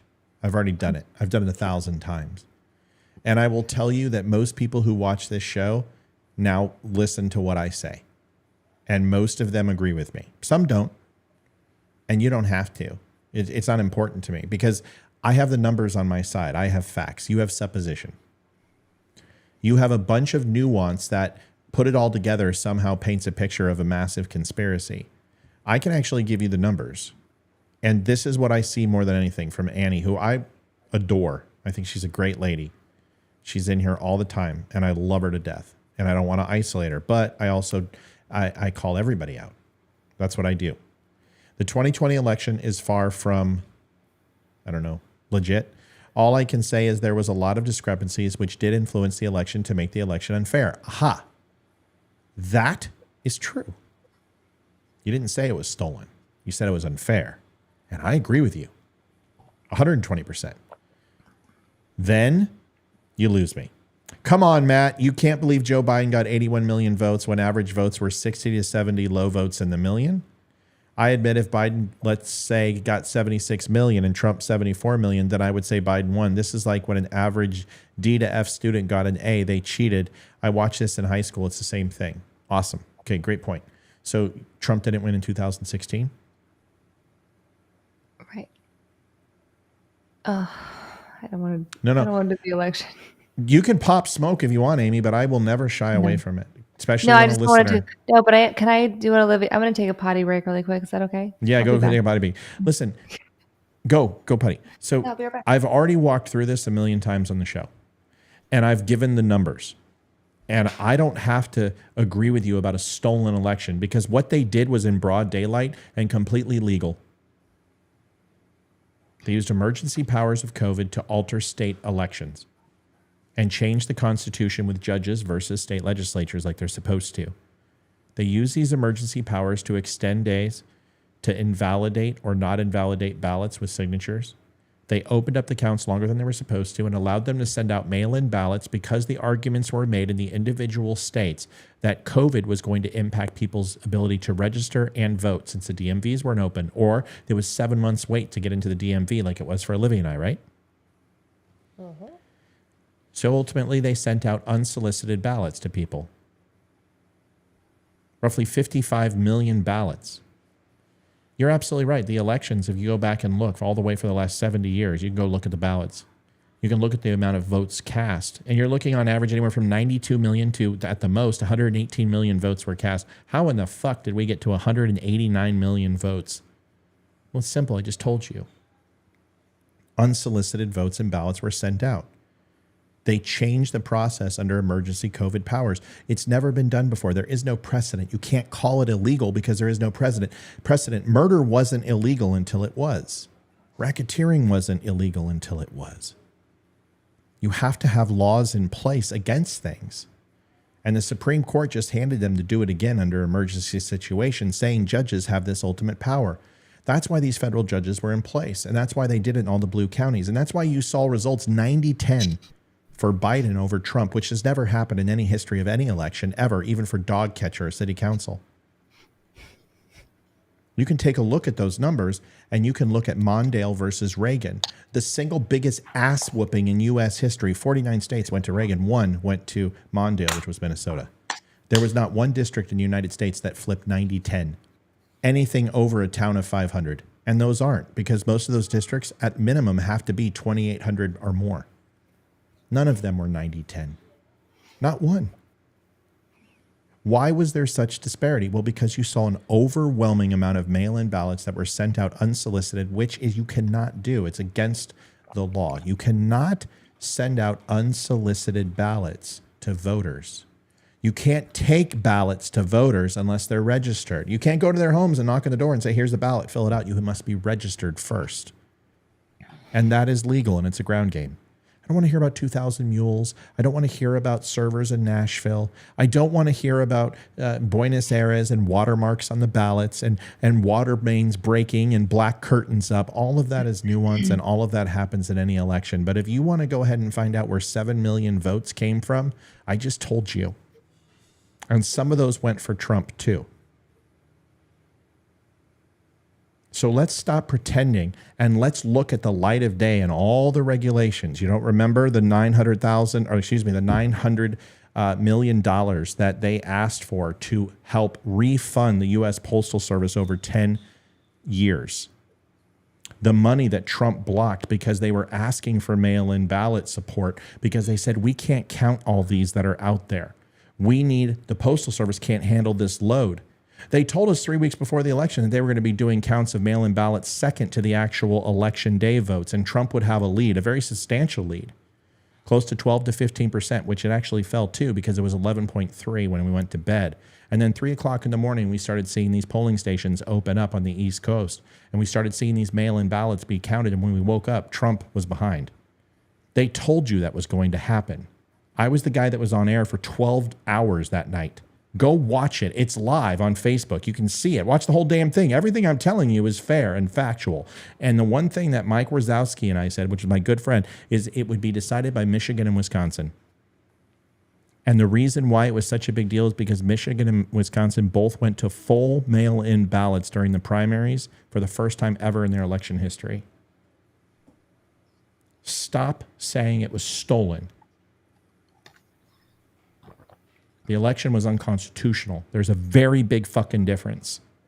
So before you say, Matt, wake up, before you say, Matt, open your eyes, I know more about this than anyone because I have studied this every fucking day for 2.5 years, and I've defended these points, and not one person has been able to come on this show and make one counterpoint telling me I'm wrong. And the reason why is because they don't know it as well as I do, okay? I've seen all the video. I've seen 2,000 mules. I've seen all the affidavits. I've seen the 3,200 some odd affidavits that were all thrown out. I saw the 61 court cases and the additional 9 cases that were all thrown out. And I saw the one that he won, which had to do with redistricting and nothing about this election. There is no evidence of massive fraud. It was all done legally. And that's the problem. Now, this is the last time I go. Look at Amy. She's just like, God, do we have to do this again? Let's switch topics. Sorry. Your daughter made some sort of cookie thing. I'm not going to eat that. No, seriously, I don't know exactly what it is. There's Oh, no chocolate. she made, what did she make, you guys? A dessert or like dinner? Can you set it down and let me see She it? made him a heart cookie. I need a plate. That is sweet. You get the heart cookie. That's What's so in sweet. this? I don't know.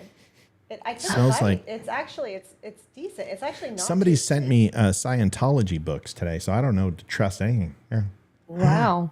They're very soft. Oh my God. Oh, I don't have one. I'm a little jealous.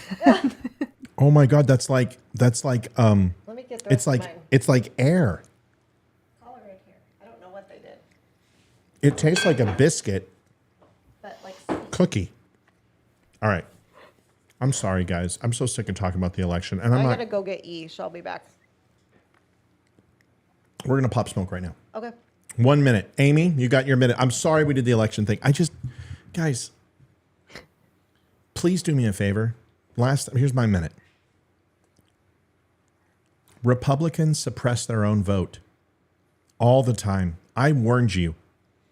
I told you in 2020 Do not say stolen election before we get Georgia voted for. It's going to go to a runoff. And we're going to lose 2 Senate seats, and we're going to lose the Senate, and they're going to have unfettered access to do whatever they want with Joe Biden because the House is theirs, and they're going to punch checks, and they're going to start a conflict. Guess what? Ukraine happened how many months later? I told you not to talk about stolen elections. And what happened? Georgia people didn't show up. 3.5% did not show up that they showed up on election day, and that was enough to lose 2 Senate seats. We do this to ourselves all the time. We sit here and we rip our candidates apart. And we say, I'm for Trump and only Trump. Or I'm for DeSantis and I'm only for DeSantis. Or I don't like that guy because he doesn't do one thing that I don't like. And I don't like that guy because he doesn't do one thing I like. And what we do is we wind up cutting our own throat and we allow the Democrats to win. If you don't believe what I'm telling you, then go look at how many races Democrats have actually won over Republicans when it comes to the presidency, the House, and the Senate, and especially justices being appointed. We have got to stand together. We have to unify around somebody. We have got to stop the bickering because all this does is help the Democrats. It's fine for you not to trust the government. It's fine for you to go ahead and question things. Do it. But don't do it so vocally that you suppress the vote. Because in 2024, every single Republican needs to be unified shoulder to shoulder and vote and not be like, that person's a rhino. We don't have a choice. We have got to rally around a candidate. I don't give a shit who it is, as long as it's not Joe fucking Biden. That is my 1 minute. And you can say whatever you want.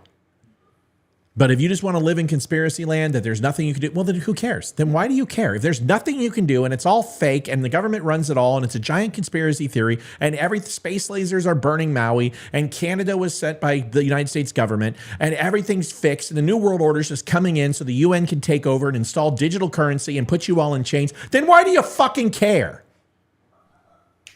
If all that's going to happen, then what are you worried about? Then why are you arguing with me? If it's all predetermined and it's all bad and nothing can be done, then why do you care? Because you know it's not all true. And you know some of the things that you're saying are complete bullshit. So wake up, smell the coffee, realize that, yes, it's bad, but we're still the greatest country in the world. And it can be better if we could just stand together and stop tearing each other down and stop blaming all of our problems on liberals, even though they are responsible for a lot of it. It's not all their fault. Republicans have done plenty. Republicans have fucked up just as much as liberals. And if you think that the Republicans are the only answer, you're wrong. It's going to take both parties because we have a bicameral legislature and there's nothing we can do about it. Because if we can't agree for them to balance the budget, how the fuck do you think they're going to agree on a 2/3 majority to change the Constitution of the United States? That's it. I rest. Amy, go ahead. I cussed a little bit. I'm sorry. My 1 minute. Going back to the men becoming women and women becoming men, I think my stance has never changed on this. I'm fully supportive of anyone who wants to identify as something, who is an adult, to live your life. We don't care. Leave our kids alone. Yep. I also my 2 cents on a personal level, just give it 1 more year. And then try it again in a year. And if you can withstand that, patience is a virtue. That's all I'm saying. To the fact, what else did we talk about? We talked about. I don't know, but somebody just compared me to Jeff Daniels in Newsroom, and I love you. Go ahead, Amy. Yeah, I love Jeff Daniels. I never saw the show, but I love Jeff. Oh, Daniels. you gotta watch it. It's totally liberal, but it's so good. It's good. Okay. Booking a movie theater ticket. I think 90% of movie theaters, you have to have an assigned seat. So just follow your freaking seat assignment, everyone. Just sit your ass down and shut up and enjoy Barbie. Yeah, exactly. Great movie, by the way. I still love it. There's nothing wrong with Barbie, man. I didn't love it, but there's nothing wrong with Barbie. At least she was a woman. I mean, that's a start. Yep. Yeah. It was a tongue-in-cheek. It was funny. To me, it was funny. I had this conversation yesterday with the lady at Gap. I was like, I love Barbie. I grew up with Barbie. It doesn't matter. Anyway, I love Barbie. The pizza guy, Portnoy, I like him. I don't love him or hate him. I think he's funny. I enjoy what he does. I think he does a lot for humanity. If you want to give money to an organization, please do your own research on that. Yeah. Don't just blindly give money. Unless it's to me, I will take your donations, and I will send you an itemized Don'tUnfriendMe.com is how you do those donations, by buying a shirt. Yeah. No, that's not true. Yeah. That's a lie. Yeah. Or Cash App, whatever. Yes, if you want to give money, I'll take it. Cash. 'Cause- Venmo, my Venmo. Hashtag holy cannoli. Holy cannoli. All right. That's my Livy, 1 minute. Livy, your turn. And I'm tired of the election.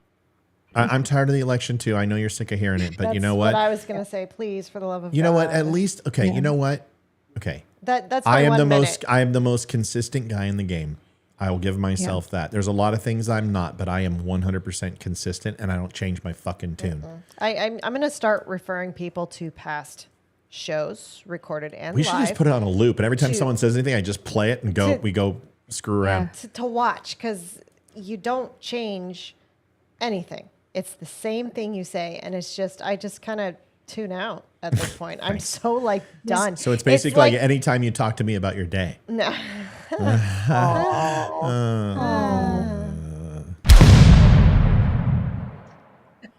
Sorry. Oh, we need Leroy. We do. I miss him. I miss Leroy, and I love the too. I love the four-legged stool, the four-legged tripod. Yeah. The four-legged tripod. Yes. So we've also learned Olivia's lip.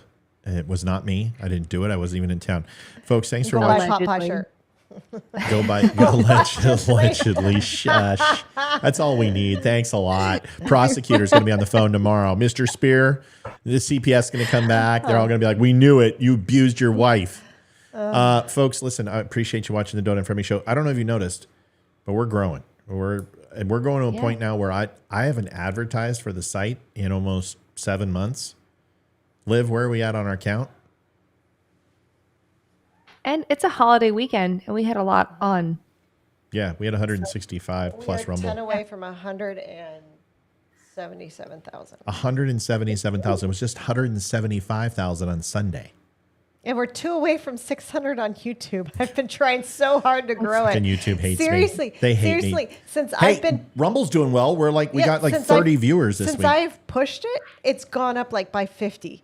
So, which is like more than all of last year. So please, for me, go subscribe on YouTube. You don't need to stay there and watch. Just go and hit the subscribe button. That's all you Just got go to do. YouTube. She's so excited to get that thing to 1,000. She got Rumble fired up. Like Rumble's doing great now. It's getting 20, 25 people a week, which that's fine. That's all we want. But the engagement's huge here, and we're doing really well, and you're a big part of it. So if anyone took offense to Annie, if you got upset, don't get upset with me. I'm not mad at you. I'm not mad at anybody. I'm just telling you that I've been talking about this for a long time. And if you have questions about the election, anytime you can come on and talk to me. Tell me your frustrations. Tell me what you're thinking. But just don't get upset with me when I have the answer, right?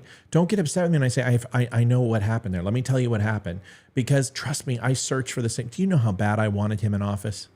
Do you have any idea how bad I wanted Trump to have a second term?